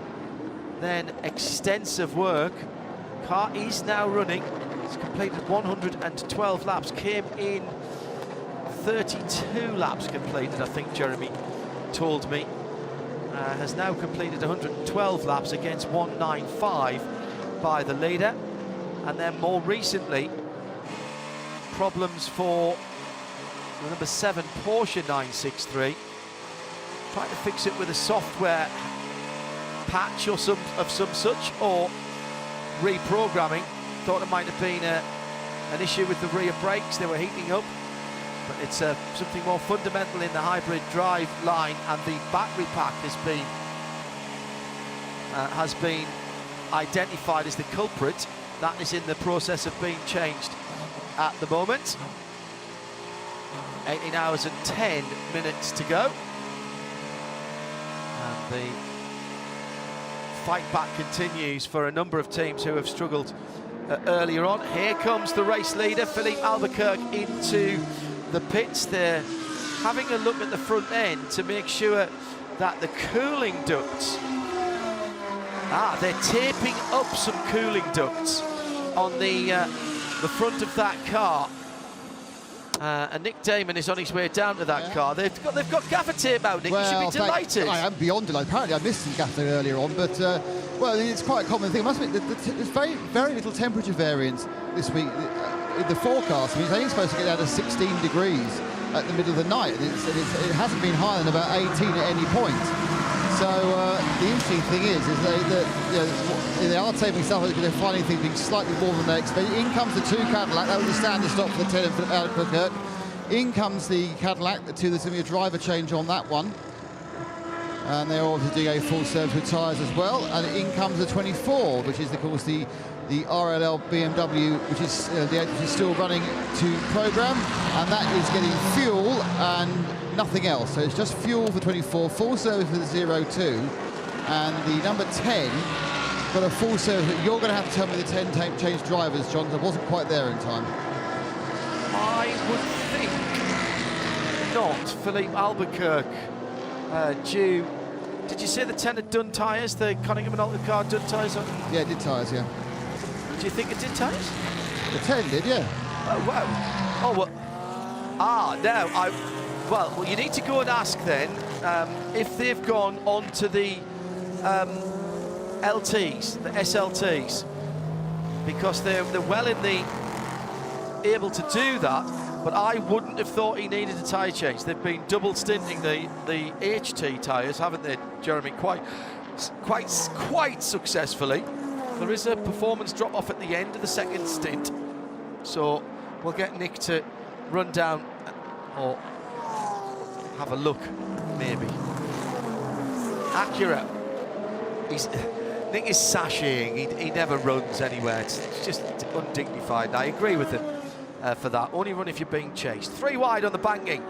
GTD, LMP3 and GTPs. In fact, 4 wide. LMP2 and now the GTPs come off the track. All 4 classes through the tri-oval at the same time. Get a picture of that if you're sitting trackside and listening on 107.9 here at Daytona. Sirius XM 207. And of course around the world on IMSA Radio RS2. Coming up to the first tranche of points, Jeremy, in 7 minutes time for Michelin Endurance Cup. So that's at the 18-hour mark, isn't it? That's 6 hours. Alex Lynn just out of the pit lane.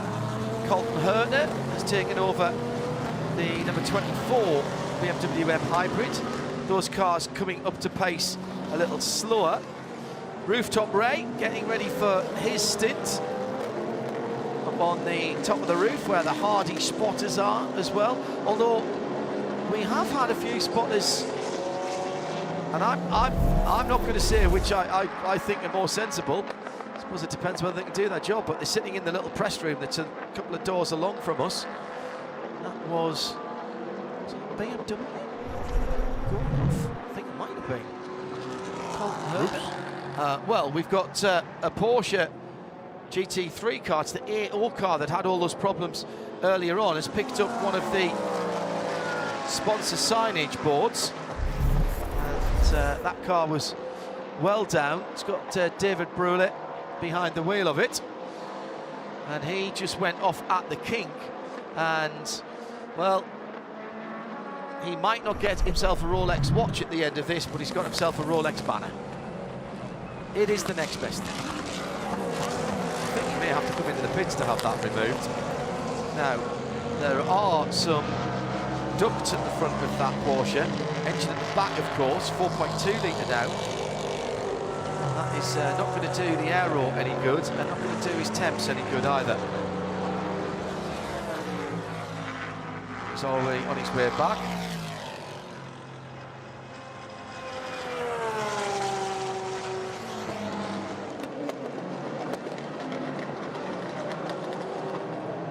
So, gets to the pit lane.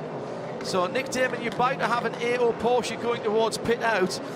which is going to need a Rolex banner removing from the front. Say again, Nick?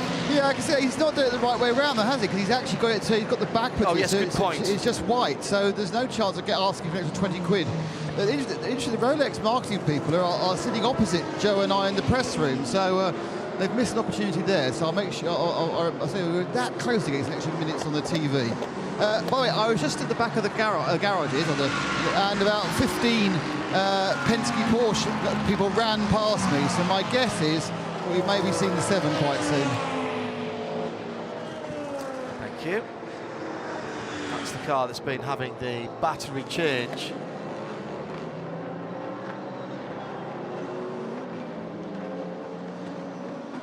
Looks like they're just checking the front splitter on that GT3.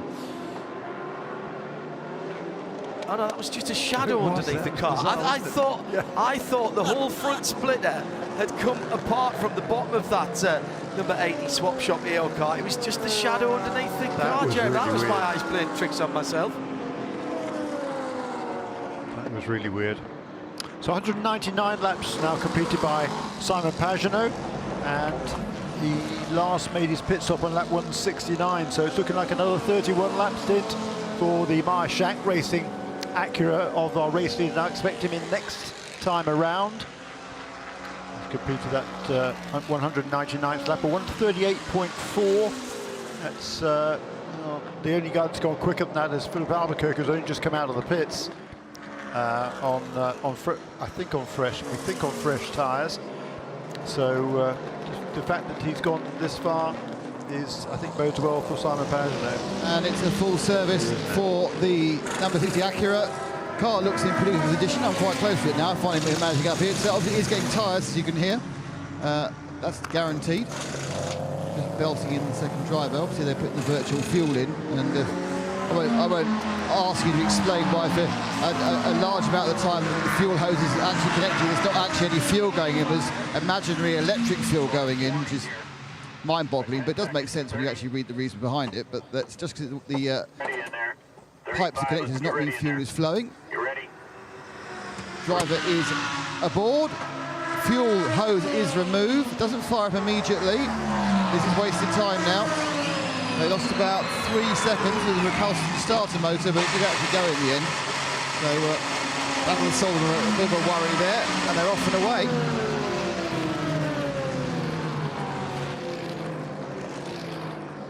Castro Neves, we believe, getting aboard that car. We'll know in a couple of minutes' time. I thought it was Elio. So he's not driven the car yet, and it would be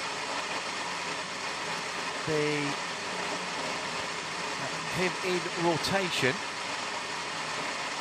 They have gone through the drivers as they are listed on the entry sheet, actually, through the RFID reader. And indeed, Elio Castro Neves' name is there. We're coming down to the end of another racing hour. 1 minute 20, 19, 18, 17 seconds to go to the 18-hour mark, and this will be the first tranche of Michelin Endurance Cup points, just underlining how difficult it is early on. Castro Neves staying well out of the way of P2 and P3 cars as he came out the pits, down to the western end of the infield. Through to the high banks after he's gone through the very bumpy braking area to turn 6. These are all danger areas on the outlap with new tyres. Let's have a quick word with Simon Pagenaud before we go to our hourly update. Simon, you brought the car where you want it from the front. It's how is the race? Is the race actually panning out as you and the team expected? Yeah, it's just better actually. We've got a ton of pace in the car. It's really fast. It feels awesome. It doesn't really degrade in terms of mechanical.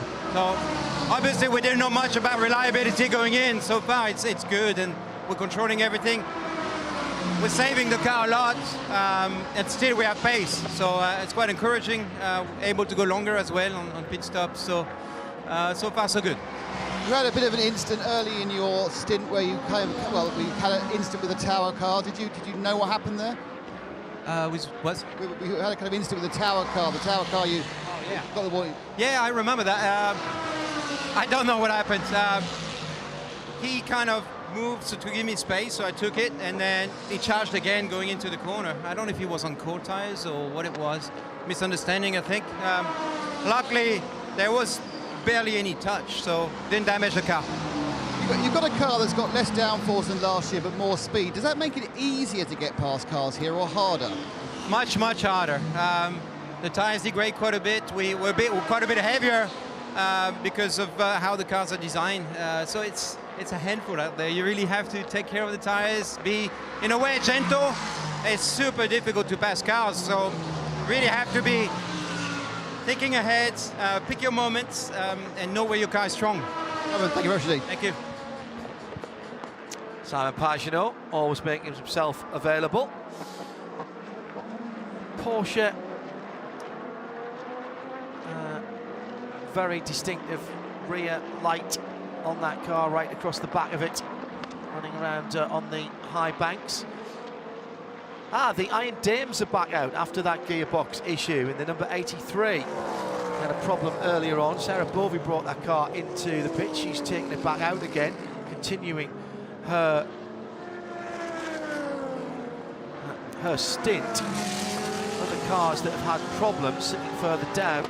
The Lamborghini Huracan number 42. We told you about the woes of the BMW hybrid. So the Lamborghini Huracan number 42, Alessio de Leda behind the wheel of that NTE sport car. That car went off and hit the wall, didn't it? And they've repaired it, they've got it back out again.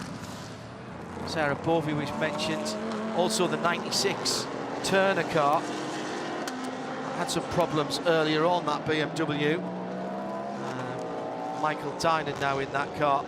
All these cars sitting outside the top 20 in their class and outside the top 50. Just two official retirements at the moment. The 74, the Ranch 74 Ligier, the Riley Run car, and Roberto Lacorte and the rest of the Cetilar Ferrari team, the number 47. So still with 59 cars running, and we're expecting to see the Porsche number 7 come back in a little while. They have got, in the battle with the BMW that's recovering, actually they've still got 60 laps on that car. So the difference being, of course, that BMW has been running quite nicely for a little while there, Jeremy, since it had its problems way back on lap 32.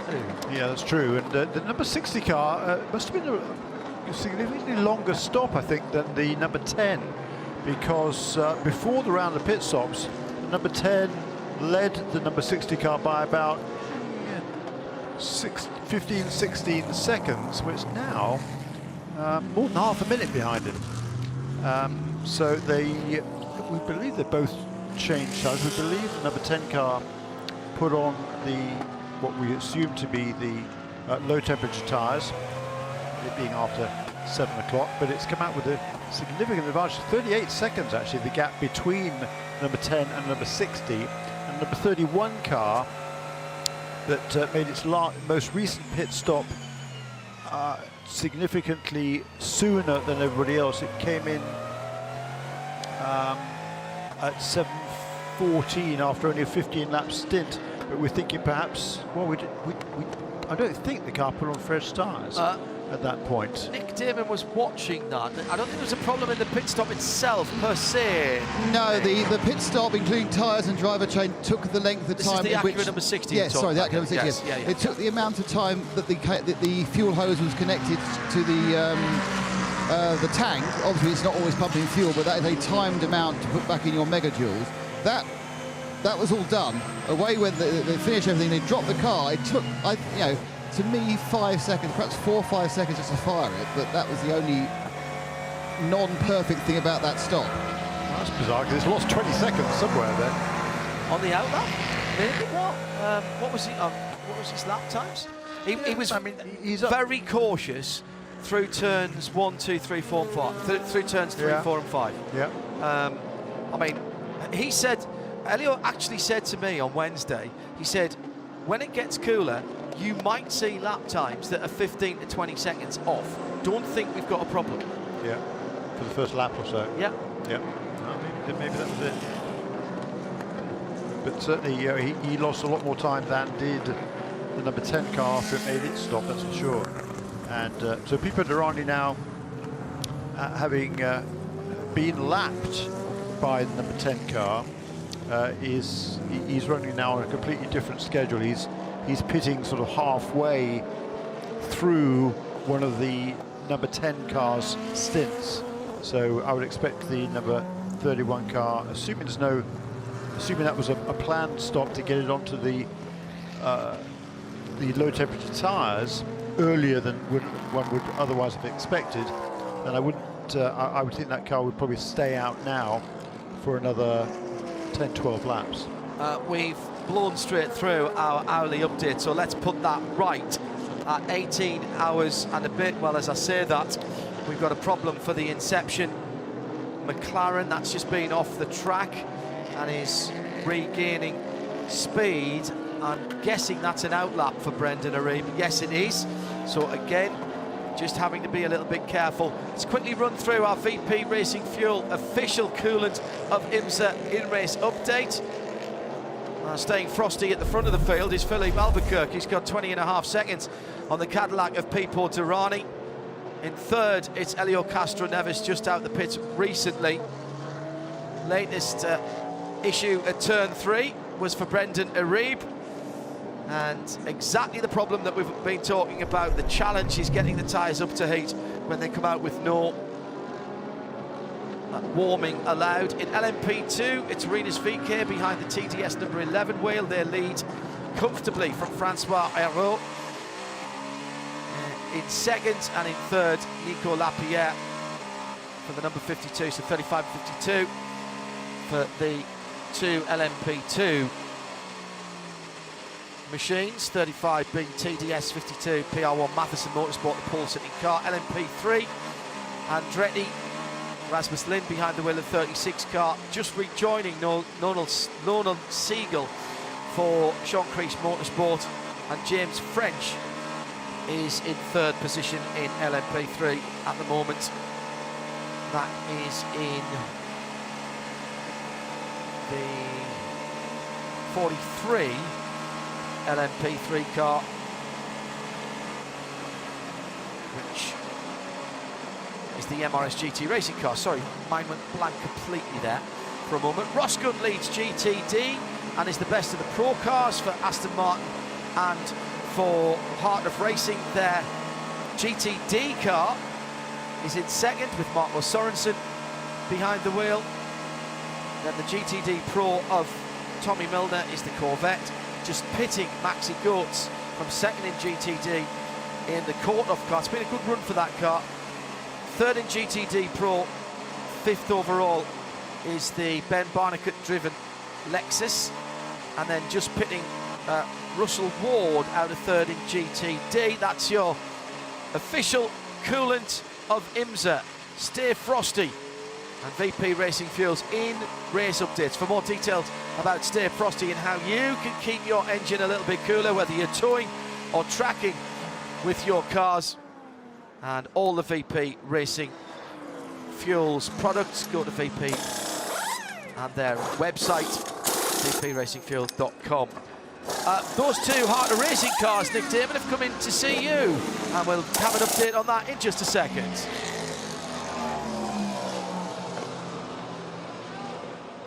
Yeah, that was quite surprising. You think you would stagger them, but they literally came in nose to tail together. I mean, I know they're in different classes, but it just makes things slightly more complicated. You know, can you get the cars out at the right time? Is car B available car A?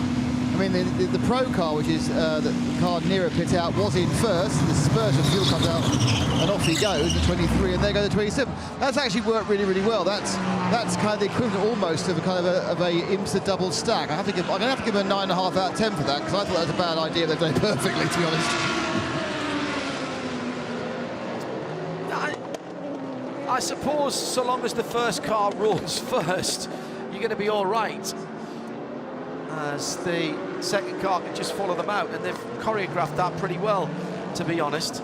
There's a bit of a tiptoe around that first corner, not as hard as it used to be when the pit lane speed limiter came off before you went round the inside of turn 1, but even with that, a big sideways slidey moment for Marco Sorensen in the number 27 car, and he was still on the pit lane speed limiter at that point. I mean, that tells you how hard these guys are having to work and concentrate. It's not just an easy cruise out of the pits. No, did Elio Castroneves have a spin at that point yesterday during the practice session? Yes, and then he drove the wrong way down the pit lane. He got a 5-minute penalty for it. They didn't serve it all.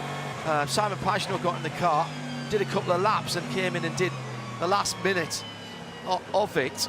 Elio was fairly lucky, actually, in all of that, driving the wrong way up the pit lane.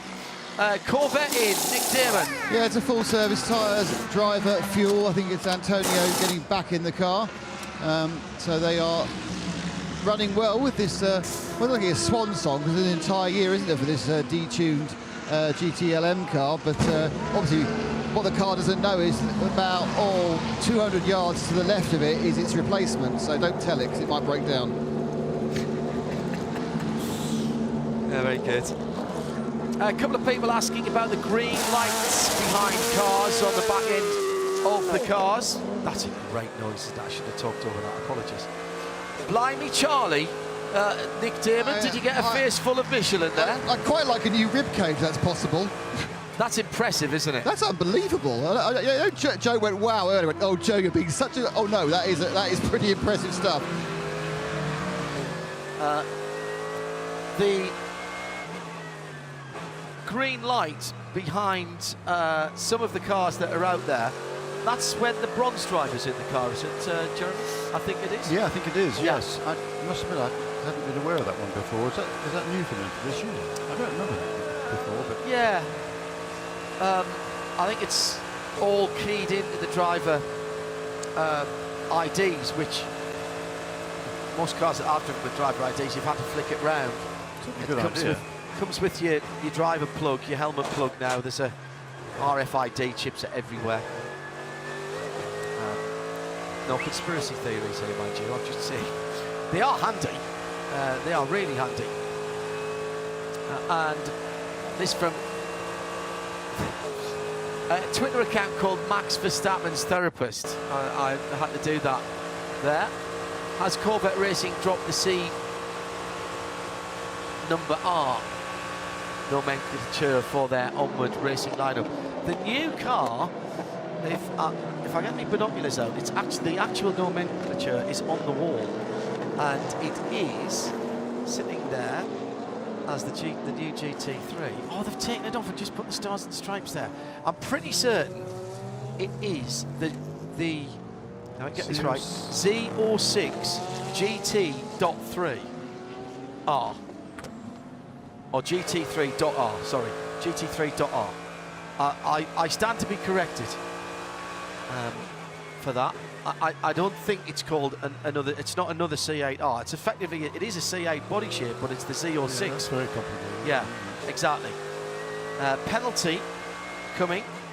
It's just a drive-through. That's the MDK Porsche. Too many crew over the wall considered working on the car. You might have been, I don't know what he would have been doing, quite frankly. But you're only allowed so many people over the wall, and any more than that for any reason that is not unapproved, you're going to get a penalty. That's so from number 53 car, so that's going to come out of running in 10th position in the GTD Pro class. About 4 laps now behind the leaders. Let's have a word with Tommy Milner out of the Corvette, number 3. Tommy, it seems to be, well, it's very busy out there, but going okay for Corvette at the moment. Yeah, going okay. Not super happy with those 2 stints there for me. The first one was a bit of a struggle, with some tire pressure stuff. Second one was better, but still not as quick as the leaders were. So we're playing strategy as we can. I mean, whenever some of these guys want to go by us, they can. So, yeah. kind of as we thought. We're a little better, I think, than we thought initially. But yeah, the second, once the Aston, the Merc are behind me and they want to get by, they just turn it up real quick, go, and then slow down again.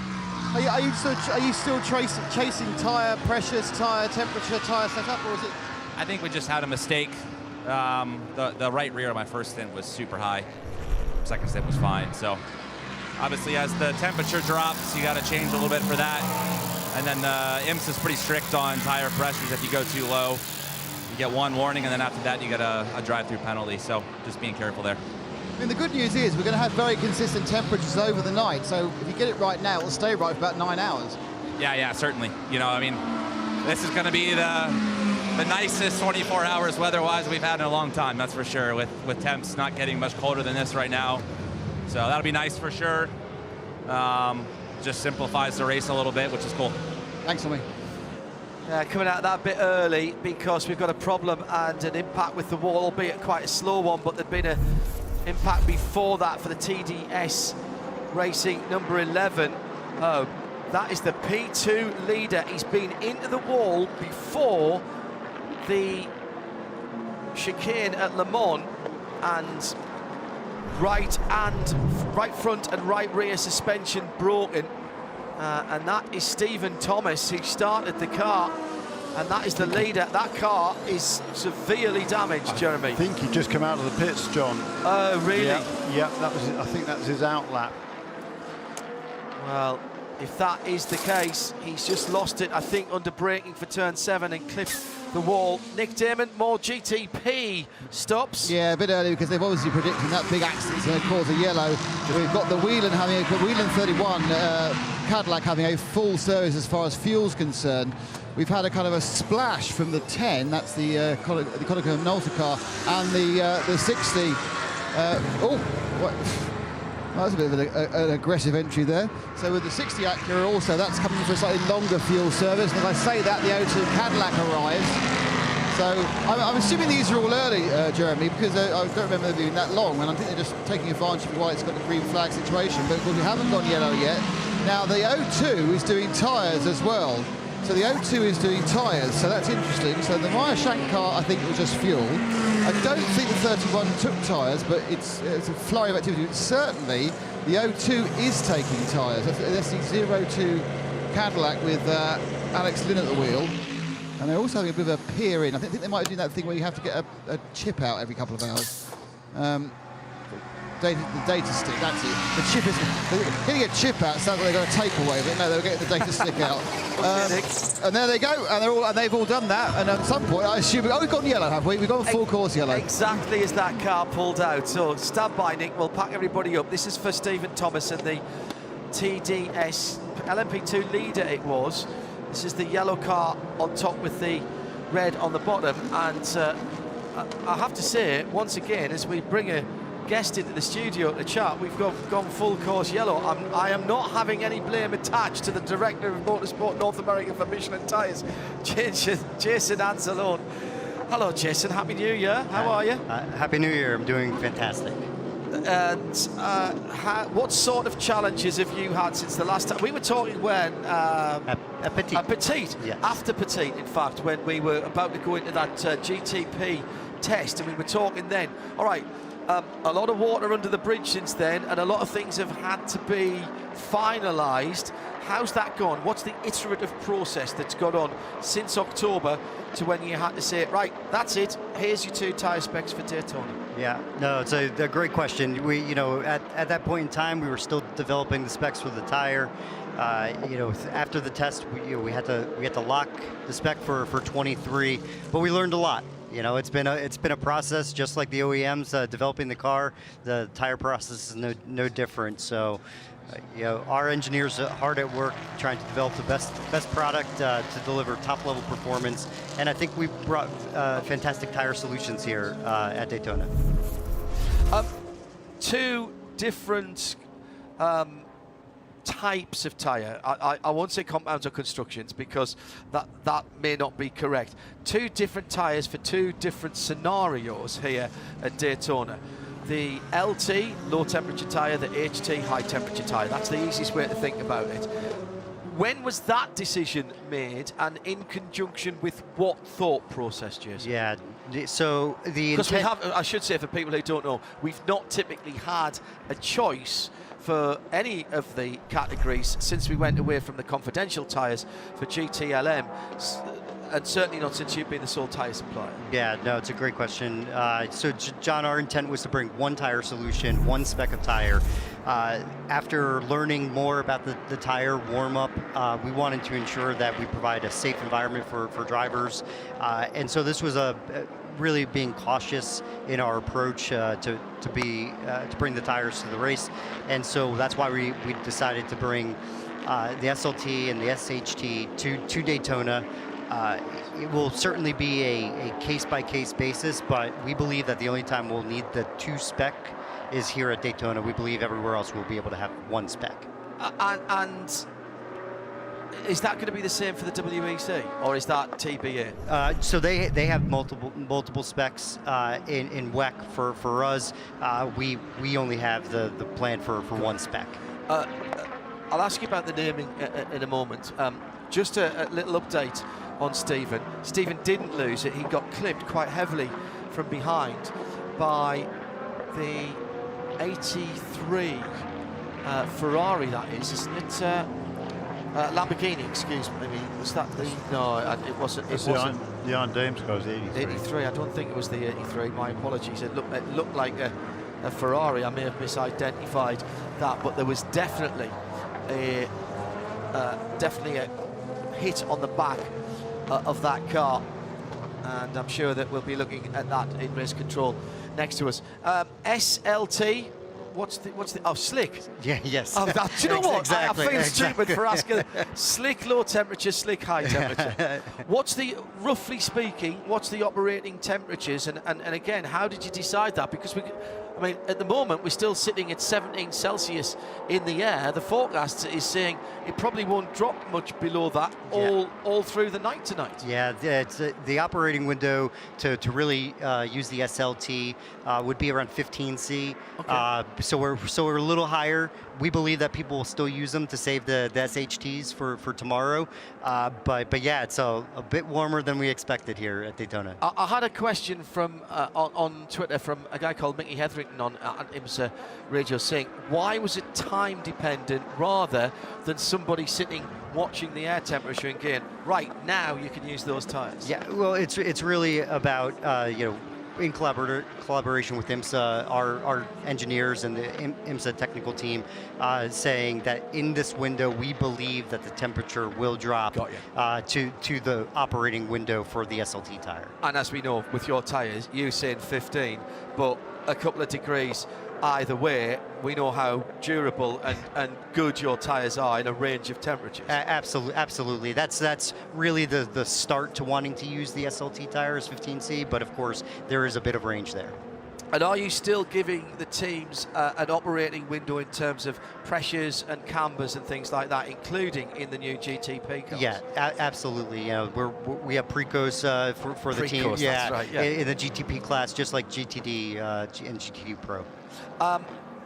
Looking further forward, then, do you feel that at any other races you will have to use the two tire strategy? No, we believe, of course, we'll have to assess the situation as time goes on. But we believe that the only time we need the 2 specs is here at Daytona, potentially at Petit, just because it's later in the year. Yes. But we believe that we can do it with 1 spec. Now, before I let you go, I'll ask you about some facts and figures at the end about how many tyres you've brought, because everybody always loves to hear that, and how many Michelin tyre technicians are here embedded with the teams and indeed working fitting tyres in the paddock there in the Michelin Village.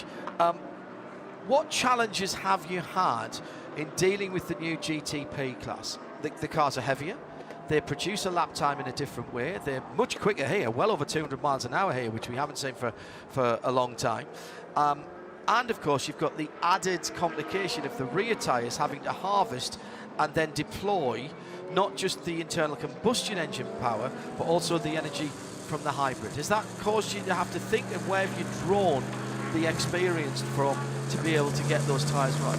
Well, certainly it's not been an easy challenge to overcome. But I would say in the beginning there was a lot of lack of miles from the teams in testing. Of course. So we had to work extra hard to figure out what was going to be the tire solution needed. So it's a good thing is Michelin has really smart engineers that are good with simulation, working with the teams, understanding what we need to bring to the track in order to obviously have reliability, durability, and deliver great performance for the teams. You've worked with LMP1 in the hybrid era. You've worked with the hypercars in the current era. Even if it's not the same, has that guided how you've been able to say, we think this one here might be a good starting point? Yeah, I mean, again, the engineers understanding just tires and compounds and all those years of experience, plus all the racing that we've done in the past, certainly helps set us up for success here in GTP. Leaders in the pit lane, and that was a really good stop by the number 60 Maishank Acura, and that, I think, has jumped everybody else who stopped. That car's already rolling and heading the way out. There's a reason for that. They came in and did a bit of a top-up, didn't they, under the just before we went yellow. And so they actually all they had to do was put a bit of extra. They stopped at the end with the red flag, with the red light, with extra fuel. And everyone else who's come in from the GTP has done tyres. They've all put these Michelin low-temperature tyres on, I expect, and they've also taken fuel. So now everyone effectively is back on the square one. Okay. With the slight exception that the 60 Acura has done 3 very slow laps in his tyres. Okay, there was some fluid going into which car was that? I think it was the 01 Cadillac Baudet's car. Adam, a quick update from your end of things. I had the 2 lead cars from LMP2. The number 36 of Andretti Autosport came in and it was fuel only, and then Sean Creech Motorsport decided to copy them and did fuel only for their car as well. Okay, thank you very much indeed. Jensen Anzalone here with us, the man at the head of Michelin's motorsport program here in the US. Okay, I have one question before asking about numbers. If we are going to use two compounds, 2 different solutions again, can we have different coloured sidewalls so we can tell from up here where they are? I'd say we're working collaboratively with IMSA to maybe bring some more discovery to if we're having some different tire options. Because you do have all that data, because it's from the RFID chips on the way out, so you know whether the tyre's been used before and for how many laps. Correct, yeah. Has it been discussed that is made available to us, the broadcasters, and potentially the fans through Alcamel, or is it felt that is too competitively confidential for the teams out there? No, I think again it would be a great addition to the show, and we are actively looking at how to make it come to life collaboratively with IMSA. I like that idea. All right, give me the numbers then. How many tyres? Right, first of all, no, let's do the people first. How many people are here in Michelin shirts, either embedded with the teams or working fitting tyres in the infield? Yeah, so 20 tire technicians with the teams, and then we have roughly 35 staff fitting tires out there in the tire workshop. And how many tyres did you bring down before we started the Raw last Friday? Yeah, so 18,000 tires here over the last 2 weekends. Wow. Yeah. That's not just for the WeatherTech Championship. No, that was right. for all championships that ran here during the Roar VP Sports Car Challenge, Michelin Pilot Challenge, WeatherTech Challenge. So it is obviously a big undertaking, but we were up for task bringing all these tires. How's the global situation with that? Are we starting to get back to somewhere near normality? I know from just our road car tires how difficult it's been to get Michelin pilots in certain sizes. Yeah, I would say there's light at the end of the tunnel. We've obviously have had some supply chain challenges like any other company over the last few years, but we believe that we're in a much better position today than we were last year, and I think the future is bright where we'll continue to make progress. Before we let you go, Jason, Shea Adams got a question from the pit lane, so we can do this. We'll link up. Shea, what do you want to know? Hey, Jason. We run with certain other series who choose to run on other rubber, let's say, not naming any names. This week, it has been all Michelin products in one form or another, with BF Goodrich being the tire of choice for the Mazda MX-5 Cup challenge. Does that help when all of a sudden your Michelin tires are running on another known rubber as opposed to a foreign identity? I mean, I think anytime that you can bring, say, simplification in the way that we build tires and run with teams, it does help the process for sure, say. And I should mention as well, if we ever need to use any wet weather tyres for the Innovative Mazda MX-5 Championship, there will be Michelin branded wets this year for that championship. Yeah. Well, you know, I would say that this is a byproduct of some supply chain issues, but you know, again, it will be a great wet weather product for the championship. As it always is on my motorcycles, on my cars, I have to say. Even on I can even lean my motorcycle over a bit more now. I am no Marc Marquez, but I have far more confidence now. I've got the Michelin tyres on my big BMW. Jason, thank you very much indeed for everything you do. Thank you for the support of us here at IMSA Radio and indeed of sports car racing across the world. An exciting season for us, and I'm sure for you. Yeah, incredibly exciting to be here, to be a part of this new era of racing with GTP. I really appreciate the time today, John. Thank you. Thanks, Jason. Jason Anzalone from Michelin, and well, those numbers are staggering, aren't they, with everybody working so hard down in the pit lane and behind the paddock. So this another opportunity for everybody to balance up their strategies, Jeremy. We said work the yellows. Who does this benefit, particularly in the sharp end of the field? Is anybody going to pull back time? Well, the number 31 car that was certainly, it was running in second position here, but it was kind of off strategy with everybody else. But that was one of the cars that came in immediately before that caution period. And then when the other guys all came in during the caution, the number 31 car stayed out. Therefore, they are going to be in the lead. Pipo Derani at the wheel at number 31 car. He will lead at the restart from Helio Castroneves, who did not take on tyres during that latest stop. And then Nick Tandy in the Porsche. So it's Cadillac, Acura, Porsche, the top three. Also on the lead lap is the number 10 car, which is now driven by Brendan Hartley for the first time today. So he will be in the fourth position, followed by Alex Lynn, who's back at the wheel of the 02 car. So they are on a second rotation now. I mean, he's just taken over from Earl Bamber.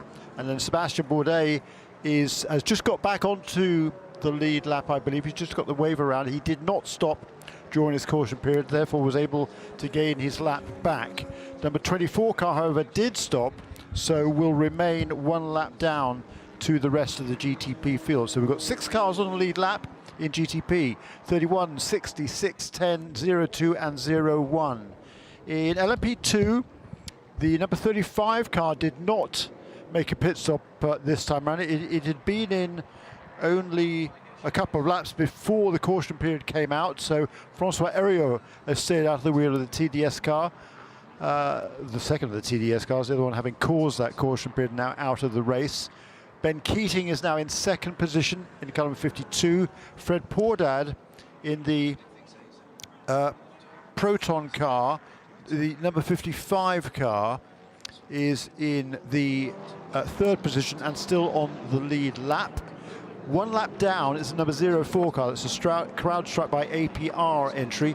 Matt McMurray driving that car, and also in the same lap as him, having just made taken on a splash of fuel, is Mathieu Vazivière in the number 88 AF Corsa LMP2 car. In LMP3, both of the two leaders, number 36 and number 33, they're the only 2 cars on the lead lap. Wait a minute, no, I think the 43 car has just got the wave around, and yeah, so he's not on the lead lap as well, I believe now. He just ducked into the pits having got that wave around, so they're going to try and take on service there and get back onto the lead lap. But 36 car leads, number 33 car in second position, number 43 in third place.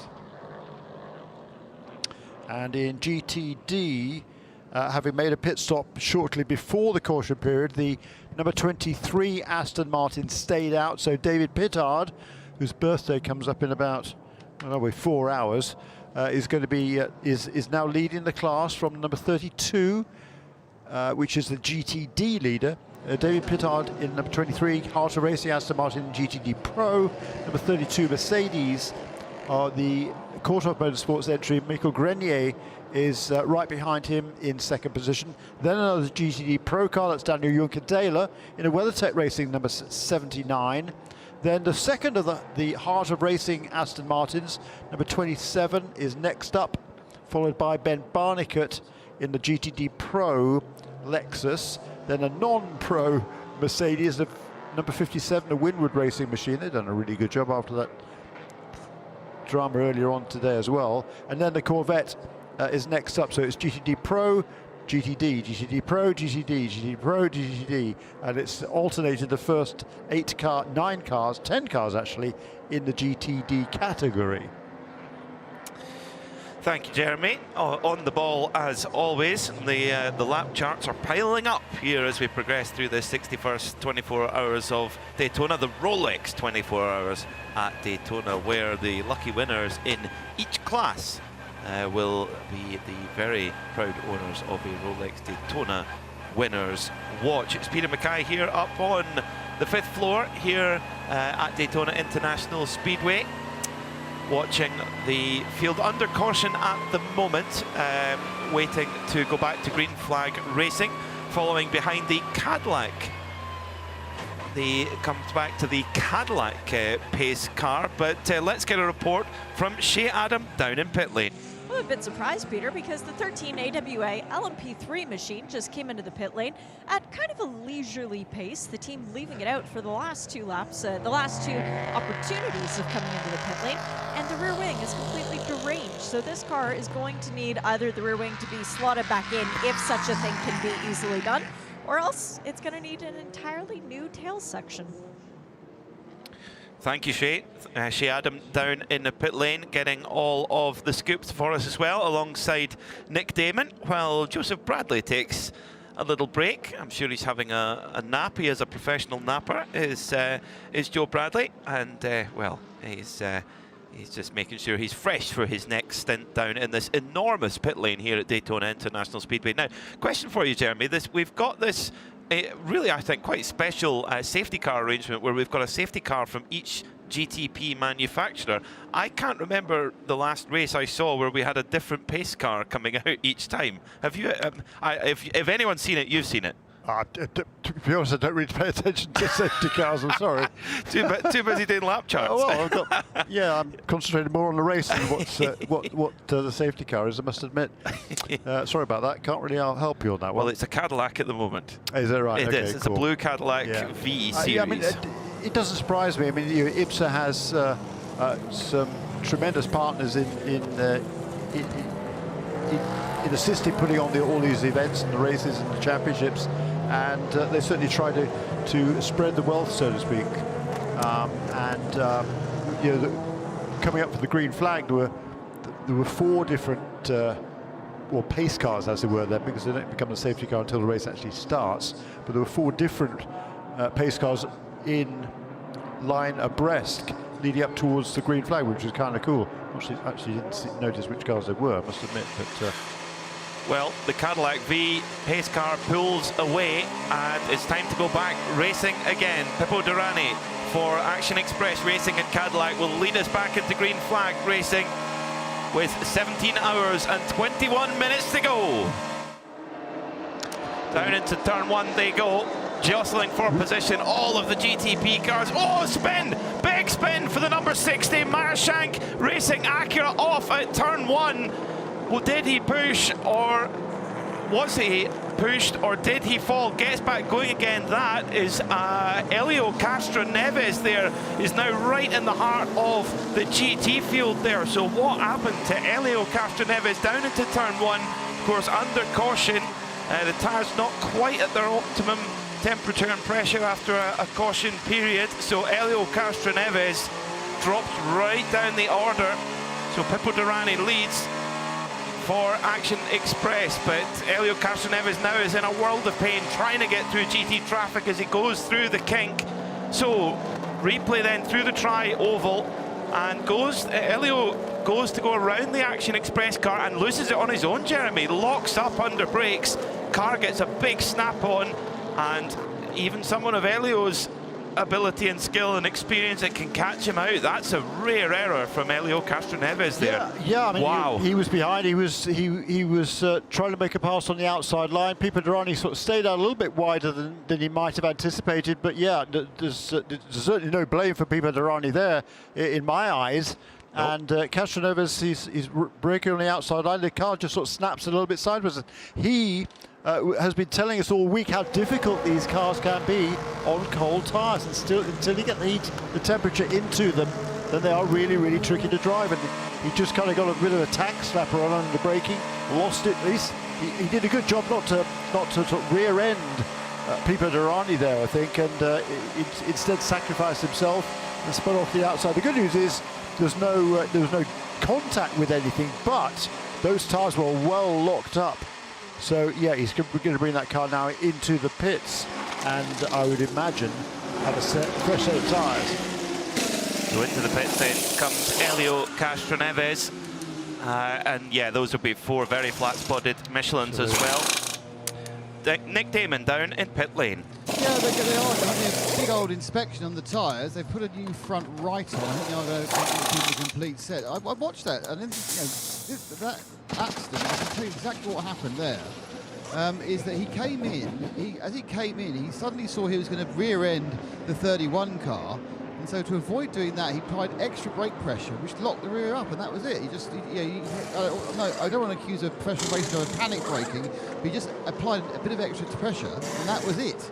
And then suddenly the rear laid at the front, and off he went in the trap. Luckily, of course, at turn 1 you can do that, but he's obviously flat spotted, picked up some tyres, and I assume he's going to be, rolling the back of the number. The air gun you can hear are the recovering 25 BMW, which is back out again after another small visit behind the wall it had, but it's now back out and running again. Thanks, Nick. Nick Damon down in pit lane for us. So, leader of the race has... that is held by Pipo Derani at the moment by 2.8 seconds from Nick Tandy in the number 6 Porsche Penske Motorsport machine. Alex